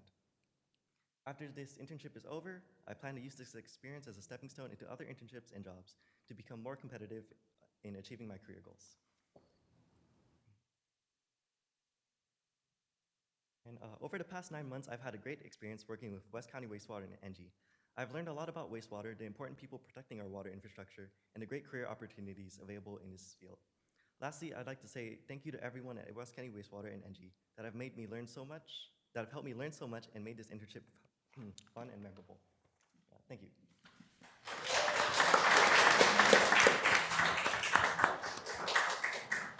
I just wanted to say thanks to Ryan. He also was out at our first annual Earth Day cleanup and also helped with some social media. I remember we did the little video. Can't remember what it was for, but he was very helpful. So thanks to Ryan.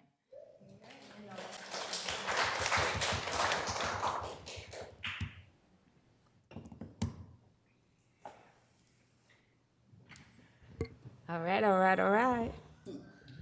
No, I just want to congratulate you on everything, and being a hands-on kind of guy, I hope you're caught up on your vaccinations. That's pretty dangerous work at times if you're not immunized. So congratulations on all your hard work. Thank you so much. Yes, sir. Madam? Yes.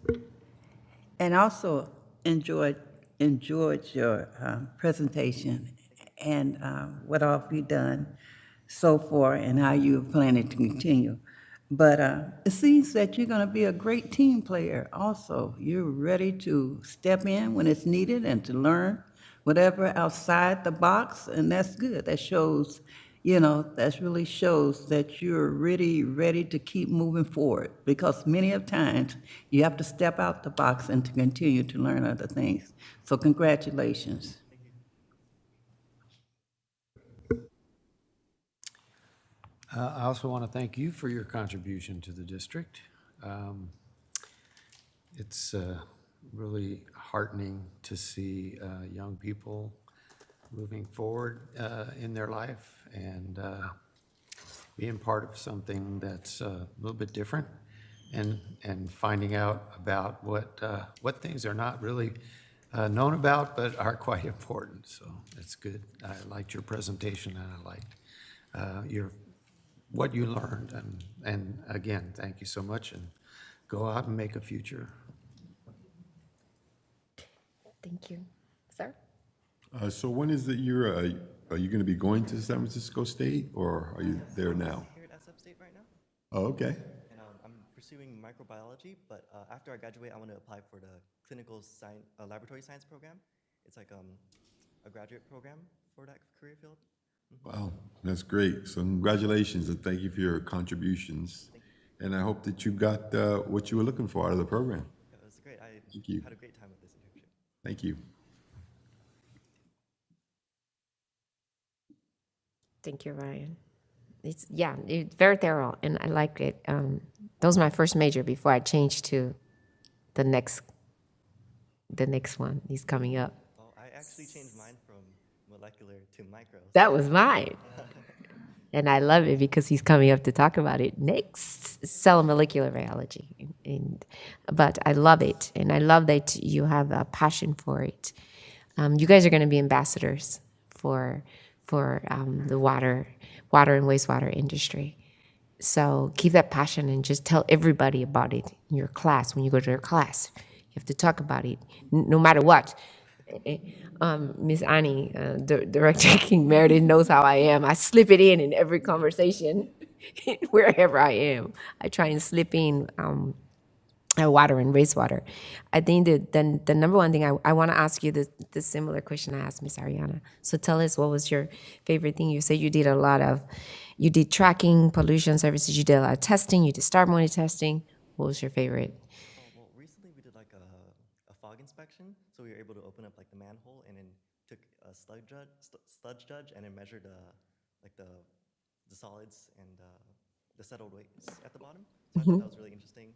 But the only thing is that it smelled really bad. So Yeah, it stinks. It stinks. It stinks. So what did you learn from that though? Okay, it was your favorite because it is kind of weird and it's kind of fun and it's a weird thing and it does smell. But what did you learn from it that you can teach somebody else? well, from seeing that, I guess you can see how important it is to keep the grease out of our pipes, because how they solidify. When I saw it, it just looks like solid floor. I didn't know that was like the grease at the bottom. Yeah, so you can teach other people that. So that's a lesson you'll never forget, and you'll be able to teach other people that. All right, love it. Thank you. Appreciate you.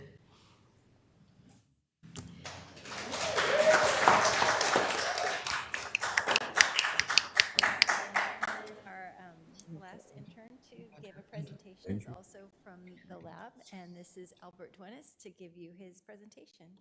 Come on up, Albert. Hola. Hello, Albert. Well, I'm Albert Duenas, and I'm here to present my internship presentation. So, again, I'm Albert. I was born and raised here in the Bay Area in Richmond, so I'm very familiar with the area around here. So I was very thankful that internship position was available for me to participate in this area. It's almost like giving back to the community in a sense. I'm a first-gen college student, so I'm very proud, and I wear that on my sleeve. Yeah, so I actually went to Contra Costa College, which is a community college here, and I transferred to UC Berkeley, which I'm currently studying molecular cell biology, and my upcoming fall semester is actually my last semester. So I'm very happy about that, and I'm concentrating in immunology, which is the study of immune systems in the body, which is super important for our health.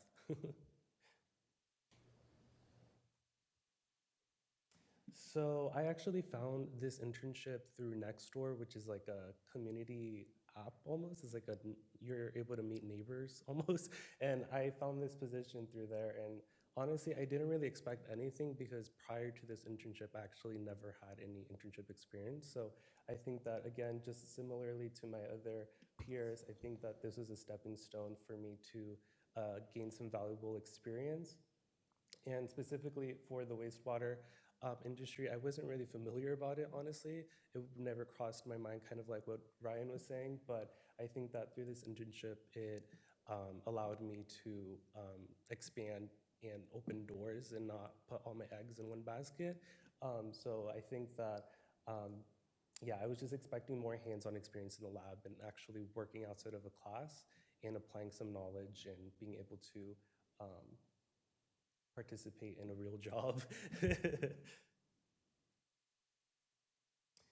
So ultimately, I've been here almost a year now. I started like the first day of September last year, and it's about to be a year. So I've learned a lot. All my expectations definitely were met, if not exceeded. Here's just some pictures of like an analysis called the total solids, which is a measure of the organic solids, which is super important and vital for the status of the plan. And similarly to Ariana's, I have a list of all the analysis that I've done throughout the year. Again, these are all very important for the process control samples, which again is telling us the status and how the plant is running. And without these analysis, we would not know. And again, these are very important and crucial. And one of the analyses that I've actually been working on a lot is the microscopy. As you can see here, I'm observing a sample from the plant itself. And through this microscopy work, you're able to kind of observe what the plant is going through, because at the end of the day, these, as small as they are, these are like the bosses. These are the ones that are running the plant. Without them, the plant would not exist. So I think that this microscopy was probably my favorite analysis, and I've been able to, again, apply some knowledge that I've gained through classes as a molecular cell biology major, apply it through here and be able to work with bacteria that I wasn't so familiar with. Again, here are just some images of some microscopy images that I took of some of the samples. Yeah, so there's a stalk ciliate colony. These are important, again, for either like just the flock. I'm sorry for these terms, but they're important and crucial for the plant. And if you look to the right, it's like a pregnant water bearer. It's a really cool microorganism. Fun fact, they're actually the first microorganism to be in space. So it's very cool that I'm able to observe that in real life. And then we can move on to some more images. I actually took a video of the one on the left. It's a bug that's super important of eating some of the nutrients and be able to control some of the material. And I made into a GIF, and there's some cool worms in there as well. So overall, I think that although I did gain some important lab technical skills, I think the important part is the development of my personal skills, which is like my communication, my time management, all of that has definitely improved and strengthened because of this internship, and also just opened doors for jobs for me. Coming into it as a young adult, I think that kind of what you were saying about the paper ceiling, being able to go and, you know, obviously I wasn't familiar with this path, and being able to explore this path and possibly taking this into a career. I think that that was really important for me. And I think that another thing that I recognized from this internship is that I was part of the lab division, and I think that the lab division is a crucial part of the waste. I appreciate the work that my supervisors and mentors do.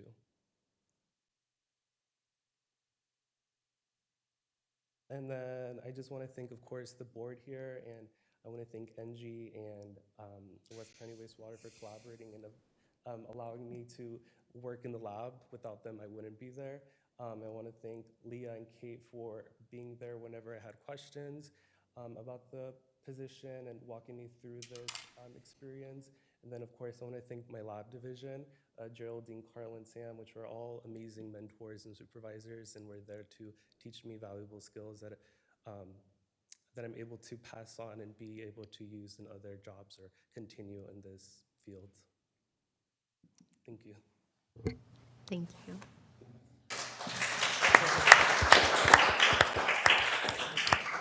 Amazing. Wonderful. Thank you. Sir? Yes, I wanted to ask you, what part of Richmond are you from? I was born in San Pablo, the hospital there, and then I think it got, I think the casino parking lot took over it. But yeah, I was born there, and then I moved around in like certain, like the 23rd Street of Richmond and stuff like that. Okay, I just wanted to say, as a lifelong resident of Richmond, you're a prime example of good things still come out of Richmond. So congratulations, and thank you for setting a good example.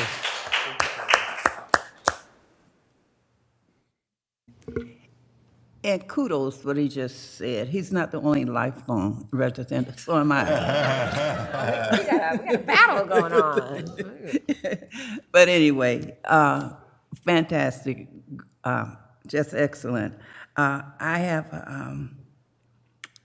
have a love for looking on the microscope and looking at things, not as much as you looking at our little animals, but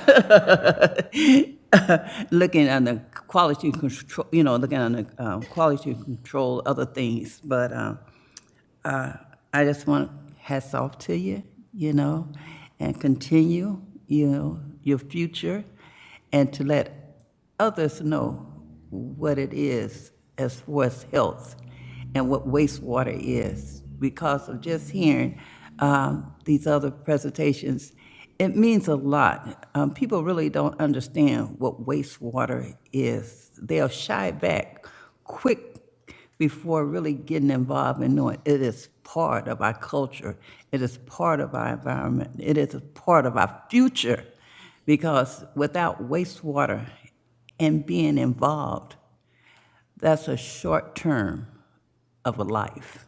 So thank you so very much, and continue with your future services. Okay. I feel like I'm repeating what everybody else is saying. I'd like to also thank you for your contribution to West County Wastewater. And I'd like to echo the idea that there wouldn't be a civilization without what we do or what this district does. You just can't have a lot of people living next to each other without taking care of that. And so spread the word. Good luck in everything you do, and I could see that you really enjoyed the science, and I have 2 degrees in biology, and I really enjoyed the science. It was fun, actually, for me, and I know it's not fun for everybody, but it was fun for me. I was pretty nerdy, and I liked it. So good job, go Cal, and yeah, and make the future that you want. Thanks for coming through. Great presentation. I see you mentioned you're going to be graduating. Coming up is your final semester. What are your future plans? Similar to Ariana, I've actually accepted a temporary position at Wastewater in the lab that I'm currently working on or in. So I'm continuing to work there. I think that's currently like my goal right now is just working there for right now. That's what you see in your immediate future. I see it, yeah. Definitely a possibility. Good for you. Well, congratulations, and thank you again for being in the program and contributing. Thank you so much. Thank you. I love it. I love it. I love it. I love it. I love it. I am, I'm not gonna repeat it because I think it's great. I think everybody has said that much. I will say that it's, you've already told me your favorite process, microscopy. So I'm gonna switch it up because you heard me ask them. So I gotta flip it around on you. Well, I love this saying: the number is not just a number. So can you explain that? I already know what it means, but can you tell the people out there in the internet world and in the room what that means, so people understand, especially in a lab setting, what the number is not just a number means and why that's important and what you learned or how you learned that. Maybe that's better, how you learned that. I actually learned that through Geraldine, my supervisor. She's back there shaking her head, so she's hoping that you can explain what that means. So yeah, because a number is not just a number, is a huge thing in science, in lab, in research. And so yeah, a number is not a number is not a number. So can you want to just tell us what you learned? Yeah, so I think that was probably like one of the first things that stuck to me when Geraldine told me that, is that I think we're so focused on these numbers that we forget that these numbers actually represent something. And in this case, in the lab and in the wastewater process, that those numbers represent the status of the plant and be able to take appropriate actions and whatever the goal is for the water. And so I think that also translates not just in the lab, but in any setting with data or with numbers. And so I think I have to thank Geraldine for that, for allowing me to realize that the number is not just a number. It represents something more important. And in this case, it was the status of the plant. Yes. Yes. And you'll take that with you. All of you will take that with you. That's like one of the, and I was hoping that I would see that line in research. You love that line. You know, the number is not just a number. So thank you. Thank you. And thank you, because there's a line that will go with you. There's something behind every number in science and research in lab. And that goes for even the presentation we heard about earlier. Behind every number, even in human resources, behind every number is a person, right? But every number in data, there's a story, and there's a consequence, there's a reaction, there's something, there's a situation, there's something behind every number. So the number is not just a number. So if that's the only lesson you learned, then our job is done. We've done our job. The other thing I wanted to say, I said to your cohort mates, is that actually you two come up here. You two come up here, please. I don't want to sound like your mother, but come up here. I have 3 or probably you guys' ages in my house. Is on behalf of my cohorts, I want to say thank you for joining the program. Thank you for you're thanking us, but we should thank you, right? Thank you for trusting us enough to let us have your time and your energy and your talents to come into this space, because you didn't know what you didn't know, right? And you all said that. We didn't know anything about wastewater. We didn't know, but you trusted us enough to let us lead you into this place that you didn't know. And not enough people do that. And to be able to find your passion through that process is a beautiful thing.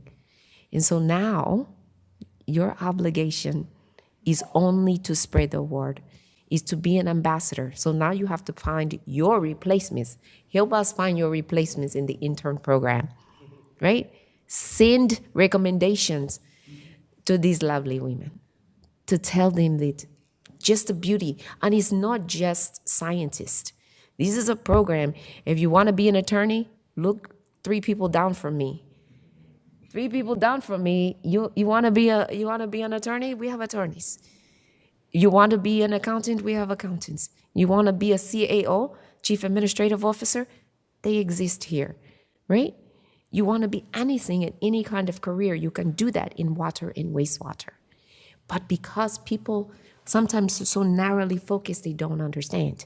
But the public health, you can do a lot of things, but I challenge you to be able to go without water and try and hold that water in for too long. It doesn't work. It's going to come in and it got to come out at some point, right?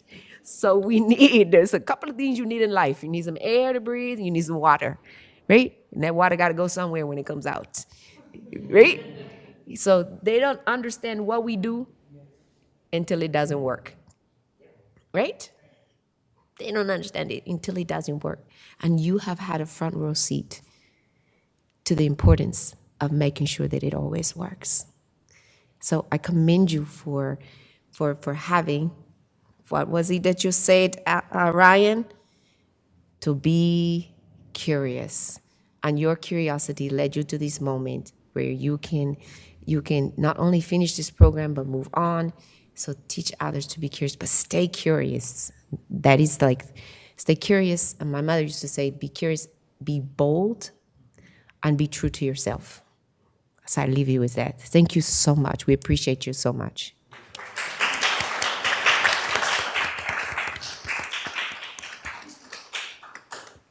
I also wanted to say, Albert helped us last year at the El Sprante Stroll, and it was always a friendly face in the lab whenever I'd come in with my camera, and thanks to all of them. But the next very important thing to say is a huge thank you, first, for my partner with NG, Leah Pfeffer. Come on up, Leah.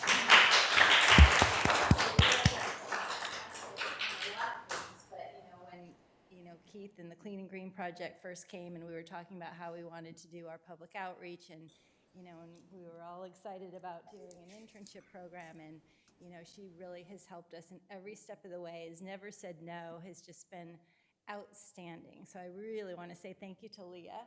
Thank you, Kate. And also, we could not have done this without our divisions, without Joe Neugebauer. He's our manager of environmental services. Huge hand to Joe. It's a lot of work. They're lovely, but it's a lot of work. It's a lot of work. And also Lynna Allen, who has been, with Ryan, I think, every step of the way as well. And both of them.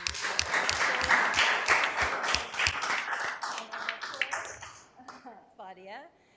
She has also been there and been helpful and been a team player with Ryan.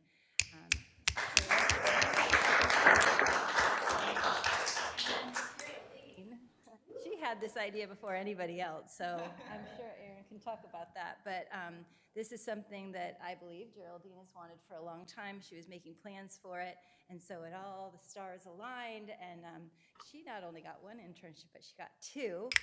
And I love it. So thanks to Carla Mesqua, Sam Caston. That's their tribe down at in the lab. So thanks to all of them for their support. Super proud of them.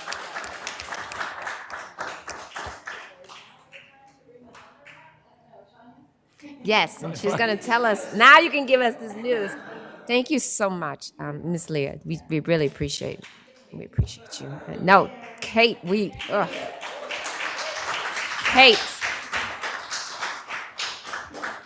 Just want to say thank you guys again, Ariana, Ryan, and Albert. We really appreciate you and the partnership. And Leah, thank you. More good news we have. We don't have any vacancies, right, in the lab. However, we're going to continue on this journey with Ariana and Albert. They're going to come in as temps in our agency to continue their path in this industry. Although we don't have vacancies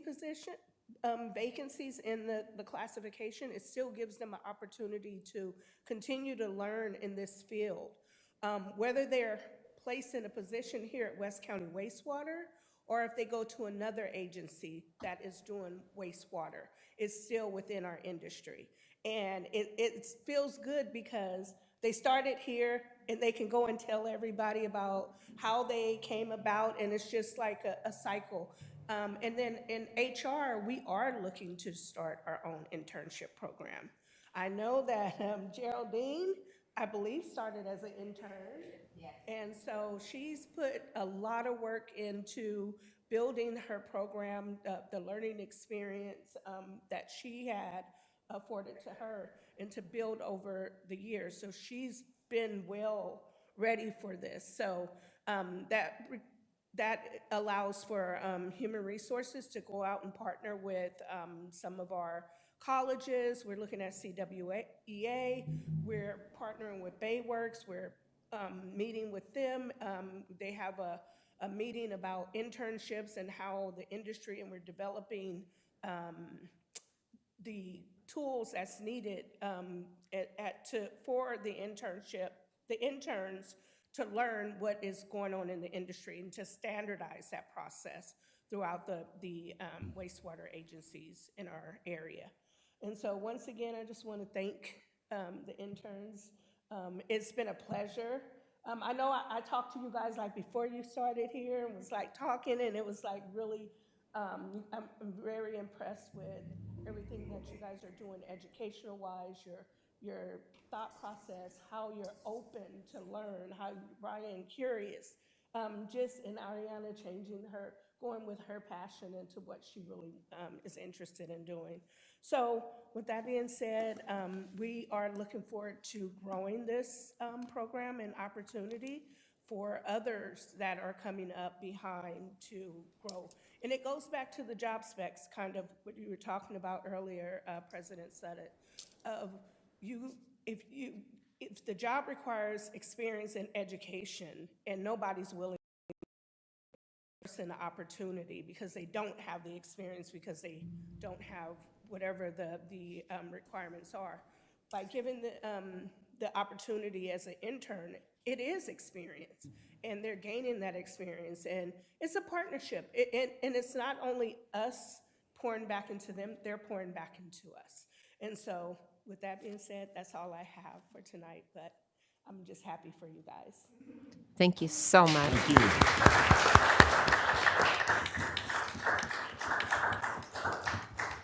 We appreciate you. One time I won't complain about having temps. Anything else? Sir? 5-minute recess, please. Yes. And with that, yeah, I want to make sure we can do this really quick. With the internships, and I can get with you later on some organizations that we can reach out to, you know, with Alliance for Girls and Cinnamon Girls and NESB and like WISE and WHALE, Water Education for Latino Leaders, and organizations like that that specialize in going to schools and dealing with the younger people, especially Cinnamon Girls and Alliance for Girls. They look for opportunities like this to help cater. So with that, thank you. I would like to, let's take like a 5-minute break and then we can move on. How's that? Sounds good. Yes, thank you, everyone. Thank you. Be back at, let's do 4 minutes, sorry, David, 8:30. 8:30. It's me.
Did you get it? Arthur was trying to tell me, I don't know what it was though. In San Pablo, I got the alert. Oh, yeah, they're evacuating to, I got the alert, but I don't yeah, know no, what but it they're was. evacuating. They found something more, and now they're asking everybody to evacuate to the college. I got the alert, but I don't know. I think So it's is at that the still college. going on? It's still going It's on. still going on, but Yeah. I don't know what it is. Yeah, they didn't found say. more explosive. Yeah. They found explosives. Yeah. Yeah. Can we resume? It's probably left over from They found explosives. somebody.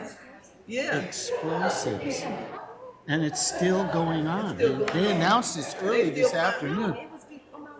Yeah, it was really They early. found something else. Yeah. So, No, I think they contacted me so early. they've asking everybody to go to Yeah, and I got the alert like when I was sitting at my desk working on working on this, and it was early.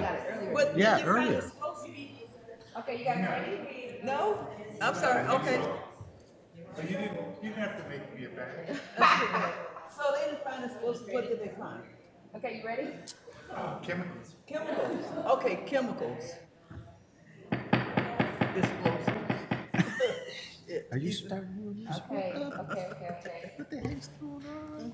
All right, let's get down to business. We can get you guys out of here. It's all right, sir. Back to you. All right, we're still on item 4, other business. And where's, bad timing, Kate, I can go first. We'll pause for a minute. Kate's just going to give a couple of updates on some of our events past and future. Yes, sir. Thanks, Kate. Again? Yes, ma'am. So last night, our Environmental Services Division represented West County Wastewater at the City of San Pablo's National Night Out. We were really happy to see Vice President Alvarado, Director Jean Meredith came by, as well as our fearless leader, Andrew Clow. But it was a wonderful, well-attended event. We spoke to dozens of families and individuals about the work that we do here at West County Wastewater, including pollution prevention. And at one point, I think Claudia can attest to this, we had a line at our recycling cornhole game. So that's always a big hit. So adults and kids alike. So that was our event last night, our latest event. Today, actually this is the latest. Today, the maintenance leadership here at West County Wastewater put on a technology day at the plant. We had vendors there that showed off the latest in water and wastewater technology, and we had reached out to public works staff and water industry staff from the surrounding area. We saw folks from the city of Vallejo, from the city of Benicia, from the city of Fairfield, and Vacaville, and more. It was really well attended. And then I didn't put it on here, but we also went to the North Richmond 12th Annual Music Festival a few weeks back. That was also a great event. Lynna and Joe and we went to that too. And Claudia and I were there. Also saw a lot of people. There was a lot of other vendors there that we were able to talk to. Folks from the SOS team were there, Urban Till. So it was a great event. Upcoming events, next Thursday, August 10th, our interns that you saw today will be giving an extended version of their presentation. So they will be giving a 30-minute presentation each of their experience here at their interns. And that will take place at the plant classroom starting at 10:30 next Thursday. You're all welcome to go. And lastly, on Sunday, September 17th, West County Wastewater will again participate in the El Sobrante Stroll. We'll be out there in force with our West County Wastewater swag and lots of information about our projects. And that's what I have. Any questions? Any question? Ms. You have a question? I don't have a question. I just want to thank all of our staff for these events which put us in leadership in the industry. And I'm very proud of that. Thank you. Thank you all. Just good to hear that the interns will be presenting with a more detailed presentation because it was just way too quick. We gave him 5 minutes. The drop comes out every Friday. I'll do a little drop plug. Every Friday, look out for the drop.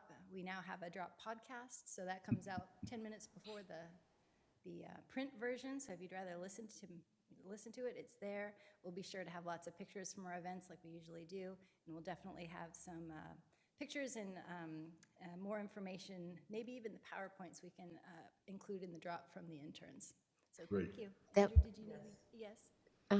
I do have a question. So can you, would you mind sending the board like, and I know it's in the drop, but usually I think I see it in the drop like after the fact.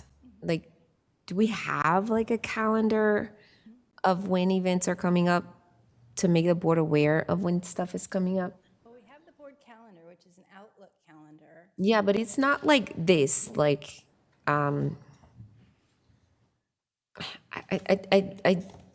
challenged by seeing, because my calendar is crazy, myself. I can't speak for anybody else, but I know mine. And I'm challenged by knowing, like, far enough advance when something is going to happen or where we're going to be. So, and it's not just for myself to want to be there, but also to tell other people where, you know, where West County is going to be or where they can find them, but also to make sure that we're not going to be crossing, or to make sure that we are covered with board presence if board presence needs to be there, right?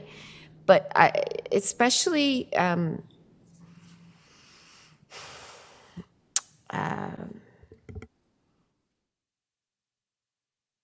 with like the North Richmond Music Festival, that's kind of easy. I know that I'm going to have at least 2 people there. But there's some events that are going to be coming up in the next 3-4 months where it would be nice to make sure that I can make a phone call and say, I can't go to this one. Can we at least have one board member who can at least drop in and make sure that they're there to have some kind of board presence? I know some of these events you guys like to handle on your own, but it is really nice to make sure that we have some presence from the board at some of these events. Maybe instead of articles, I mean, I really do put, talk about the events in the weeks. I mean, it comes out every week, so there is something in there. So I'm thinking maybe what you'd like to see is more like a quick, you know, like a box that has the dates with the event and when they're happening. Yeah, I'm just saying for us, it might be great to tell other people a week or 2 in advance. I'm thinking for us, we need to know well in advance so that we know. I'm just asking for us, for the board, so that the board can plan. Like the fact that the interns are doing a presentation at the plant at 10:30 on 8/10. I personally am going to be in. Are we in San Diego? I know I'm somewhere. So we're in San Diego, and so I can't come to that. So I'm going to be calling, you know, Vice President Alvarado. Can you make sure? Why we had this tonight too. I know. But what I'm saying is that so I have to call President Alvarado. Can you make sure you're there? So we have somebody there so that the interns know that we're there and we're supportive, right? I don't want all of the board there, but at least have a couple of people and say who can be there. So that's what So it would be great if we could have something. I don't know who can do that, but Is the Outlook calendar an appropriate place to put that? but then you gotta scroll through like month by month. I wanted something that's like that's current, even if it's bullet point, that I can look like a 3-month projection. This like a bullet point that shows like a list. It would be helpful. A list is good. Looking calendar like month by month is not helpful. Not for me. I don't know about you guys. I need like a list. And it's a good point that you brought up about the Brown Act violations. Right. Yeah, we usually only have 2 people out of the 5, so everybody's not showing up. And I know that we can show up sometimes, but usually, you know, You can't 2 show people. up, you just can't talk about board business. Yeah, well, you know that we know we got a problem doing that. We'll flag any that really specifically we have to be careful about. And That's what I want. the one that we talked about earlier, which I put at the beginning of these announcements. That's what I'm talking about. Specifically because of that. And then we can come up with a number of different, we That can would put be it in great. the drop, we can put it in different lists to try to, and we'll also, you know, at each meeting, you know, try to remember which ones to say either between Robin or I. as reminders as well, which is what we're trying to do, so. Madam President, Yes. may I say something? Sure. So also, you can access the city of Richmond. You can. There you go. You can also access the city of Richmond and give them information as well as retrieving information from there if need be, and they could disseminate more out to the general public, reach them easier than we can. Just a thought. Thank you. Well, yeah, thank you, Ms. Kate. I will tell you, I love that the intern said he found, did you hear what? He said he found it on Nextdoor. I love that he said he found it on Nextdoor, which is just totally unusual. So great job. Great job. Great job. And thank you for your work, too. Thank you so much. We know it's a lot. All right, sir. So I think the last two, and then Robin might have some addition. I'll be out most of next week at the CASA conference, and we'll make a note about who will be acting in that case in my absence, because it's in San Diego, so we'll send that around. And then one other, as far as events, and we're talking about this, and this one wouldn't go on the calendar because we don't really know when, but we still want to try to put together what we talked about, President Sudduth, some kind of, how we want to phrase, meet the board, barbecue with the board, whatever it is we call it, but an opportunity that, all the staff are invited to if they want to attend, and an opportunity for the board to interact with the staff in a more informal way. Yes. That way, because I know we had talked about that before. Yes, we did. And board, in full transparency, I volunteered you to serve the food at this event, so you will have an apron to put on.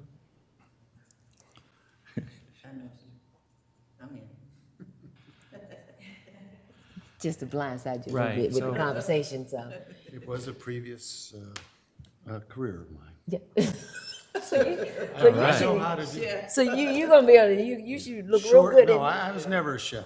You should look real good in the hat. You should look real good in the hat. More my stuff. So Short. yes, so I Well, do you think know- we're gonna try. So I will work with the general manager to come up with a couple of dates so we can send it out and get that on the calendar. But we just thought it was a good idea. Especially the newest board members never had a chance to really sit down and speak to anybody. You still won't be sitting. You'll be standing behind the line serving the food. I'll serve the vegetables, not serving the meat. But we will have a chance to sit and just do a meet and greet. Okay? Good? We good? Any board business? So we'll be covered, Madam General Counsel, we'll be covered Brown Act-wise. Just be a party, right? We'll be good. Okay? So everybody good with that?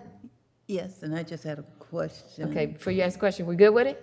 Yeah, I'm good Yes, with. everybody good with it? Yeah, with the serving? Sure. When I get where's Miss Claudia? I know you don't work in the office anymore, the but can date? you get me a pretty pink They haven't apron made it yet. with the logo on it?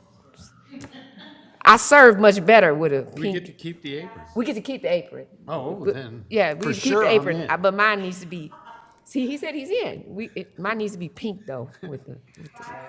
Please don't schedule. Yeah, everybody get pink. Everybody get pink. Please don't schedule it when I'm. I will schedule it when camping. you're here. I'll schedule it when you're Thank here. Okay, that was it.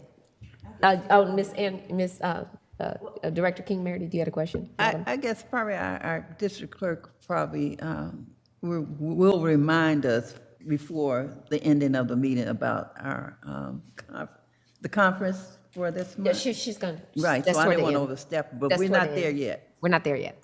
Okay. Okay, sir, That's all we have. We're on to the next item. is that mine? And the final item is director's comments and meeting reports. Madam Clerk, have we received any comments on this item?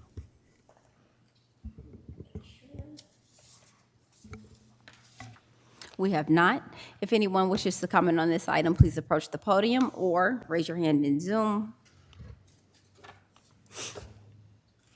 Seeing none, we have no public comments. All right, thank you so much. Directors? The hour is late. We got about 9 minutes to get out of here. 11, okay, 11 minutes.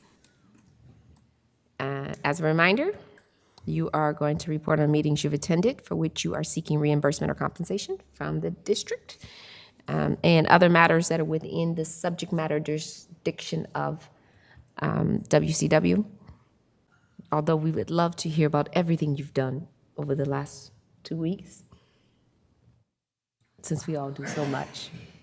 I would really like you to limit it just to the wastewater business of WCW. Brevity is appreciated.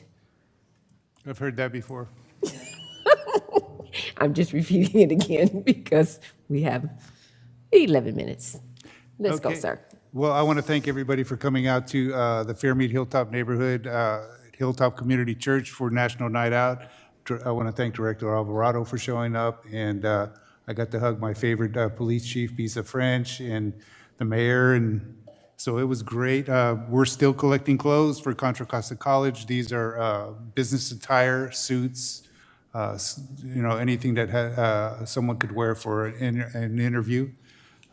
So those can be dropped off at the Hilltop Community Church during work hours. We're planning on having Superintendent of Schools, Kenneth Hurst, come to our neighborhood council meeting. We'd like to have a representative from West County Wastewater come to the RNCC or to our neighborhood council meeting as well. I want to give a shout out to our clerk, Robin, for helping me with the 470s. Seems like a lot of people had issues with it. And I'm looking forward to talking to our new technology company because we've got issues with some of our computers and the Wi-Fi in this room. And so with that, oh, and by the way, there was an evacuation in San Pablo today. People were told to leave their homes. So if you live anywhere near Giant Highway or Stanton, our prayers go out to you. I hope everybody's safe out there. So with that, I'll pass it on to my colleague. Thank you. Director Rentila, when is the next RNCC meeting? It would be in September, the second Monday of September. I believe it was like the 17th or something like that. Can't help myself. Boy, that would be nice on a calendar so we could track It would. It would if the calendar worked on your computer. But no, we'll schedule somebody. Second Monday. That was a boomerang. That was a boomerang. It's boomerang. Boomerang. Boomerang. Woo. Boy, that was good. That was Okay. good. That was Thank you. good. That was good. Ooh. I can't even write right now. Thank you, sir. Yes. Madam? Yes, thank you. A report from the North Richmond MAC, which was held Tuesday, which was yesterday. And one of the highlights there was a request from our District 1 Supervisor, John Joya, from his staff to present a discussion for Measure X funds to support the parks and recreation services and facilities.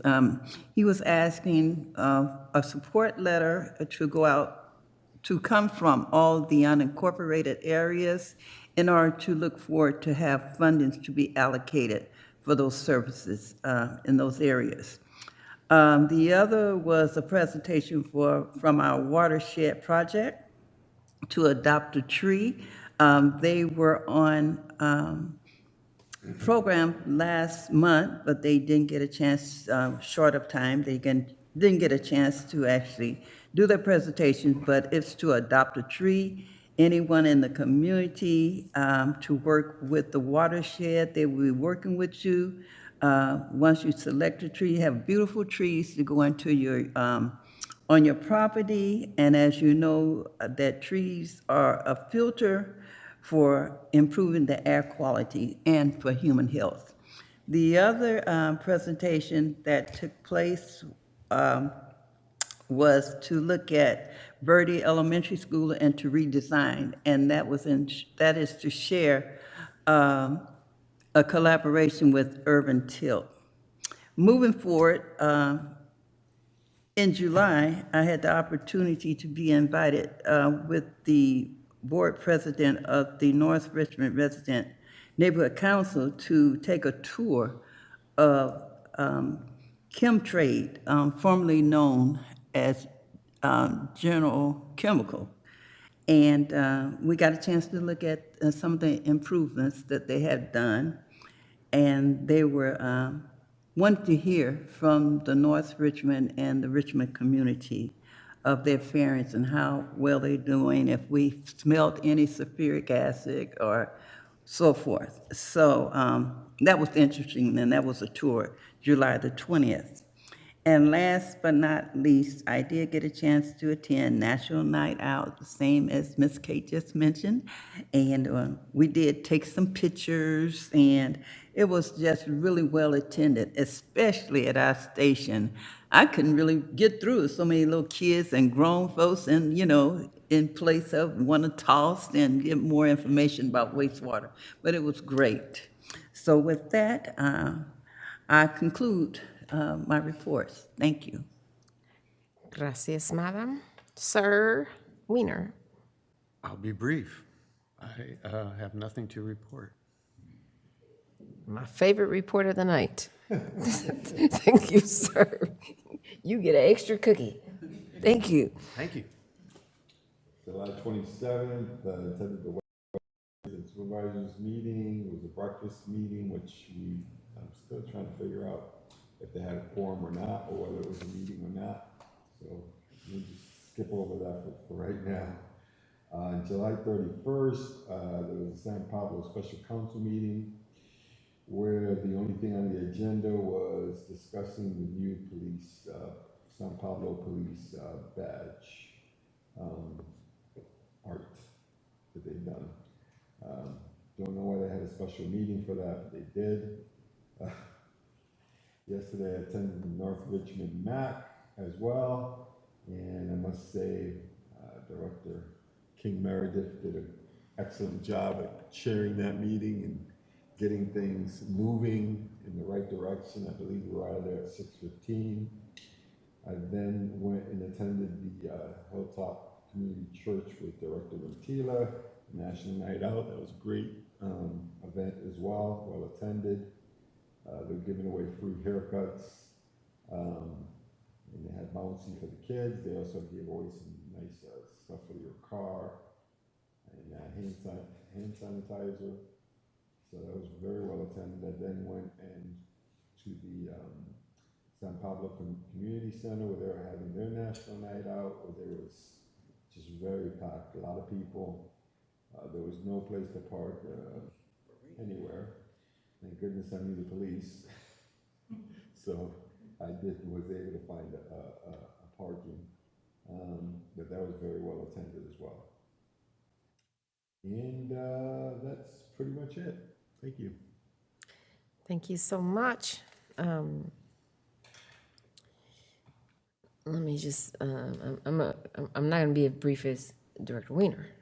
I'm going to try to. It'd be hard. I'm going to try real hard because I want to get us out of here. I attended two EPA events in Sacramento, also Women in Water and briefings. And another EPA briefing in San Francisco, a well event in Southern California, two backpack events. Those are starting up. We got a lot of those coming up in El Cerrito, Albany, and well, there's three, Oakland. I did want to bring to you guys' attention something that I received from Cal Matters. I can send you the link. Actually, I'll send it through General Counsel. Don't call it toilet to tap. California plans to turn sewage into drinking water. Reverse osmosis water purification process, which is going to eliminate more than 99% of all impurities. This is happening in Carson, down at the Pure Water Southern California demonstration plant. Just came out today. It was approved. It's not that old toilet to tap process. It's a new process. Very interesting reading. Get a chance, read it. There's 62 pages of proposed rules. That's been 10 years in the making. Very exciting, very exciting. I was down there last week, about a week ago, watching the process, and they actually, at WRD, they actually let, you actually drink it. And from a germaphobe who actually drank it. Wasn't bad. It's not champagne, but it wasn't bad. But by 2032, the whole phase of the project at Pure Water will be finished. They received $80 million from the state for this program. So you should read it. It's really, really exciting. Andrew will get a chance to see some of it next week. I will also be at CASA next week with the GM. There is also, in other news, something that we should also be keeping an eye on is AG Banta made a couple of rulings this week that one had to do with investigating some water rights issues in Southern California, and the other one was dealing with Butte County's redistricting, making them go back and look at their redistricting process. I'm just keeping an eye on that one from just personal titillization. I just want to see what happens with that one. But the water rights issues is going to be a huge thing, especially for agencies that do water and wastewater. So it may have a profound effect on what we do, and they're going to be talking about it a lot at CASA, at CSDA, for those of us who are going down to CSDA in Monterey. It came up in one of our committee meetings. I had 2 committee meetings this week at CSDA. With that, I'm going to pivot, watch this segue, to Miss Robin, so she can remind those of us who have reserved spaces at CSDA. And so we already have CASA, CSDA, and there's another one, right? Yes. There's 2 CSDAs. CSDRMA, right? CSDRMA. There's 2 okay. Okay, so we have the CSDA Annual Conference, and that's August 28th through the 31st. And of the board, it's not letting me. Okay, Director Rentila, King Meredith, and President Sutton are going to that, and as well as our general manager. And then, let's see. The other one, I'm sorry, I gotta get to October.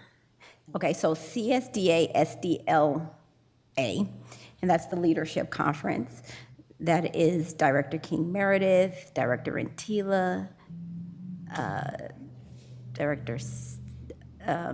Vice President Alvarado, and President Sutton going, so. Yeah, so this is the training conference. October 22nd through the 25th. Yeah, so I think the 3 of you are going to the part 1 finished. And then I'm actually doing part 2, but it's important that you finish the part 1. And Director Weiner, you've already finished part 1. You and I finished part 1. And 2. And I've done part 2. I'm going to do it again. You can do it again after, if you've taken it more than 2 or 3 years. You can always do it again. It's important, though, that part 1 is done so that the agency gets that excellence award. Pardon me? It's just been over, I think, a certain amount of time. But it's important that we get it so we can get that excellence award. So I'm pushing for that excellence award so that we all get that done, right? We had it before, but with new directors, it's important that we get that done. And the other, I did want to say, I did attend the CCSDA and the ACSDA, which is Alameda County and Contra Costa County joint meeting, which is held once a year. And so they brought that up. That was something that they brought up. And that award will be presented coming up really soon. At the next, usually it's in the spring. And it's the same with the Aqua conference that happens in the fall. So we can get an excellence award from them as well. I think, Robin, are there any other certs that are due? Do you have any other reminders for people with certs? No, I've been in touch with people individually regarding their required trainings. Do we have any deadlines for it? No, everybody's good All right, at good, this point. good, because that's the only thing we need that might hold us back. Other than that, do we get to sing our song? Yes, very close. All right, do we have any reminders for next meetings? Absolutely. So as a reminder, there are no meetings of the board scheduled for the remainder of August, and I mean, that means regular and committees. And so the next Infrastructure Operations and Environment Committee meeting is scheduled for September 12th. The next Finance and Administration Committee meeting is September 14th. And our next regular board meeting is September 20th. Please mark your calendars, because if you show up here, you'll be by yourself. You'll be a quorum of one, because we will not be here. So with that, we are going to sing the song that makes everybody eardrums tickle. We are adjourned at 9:05. Have a lovely break. We'll see you back here in September. Thank you, everyone. We appreciate you so much. Take care. Microphones off, please. Yes.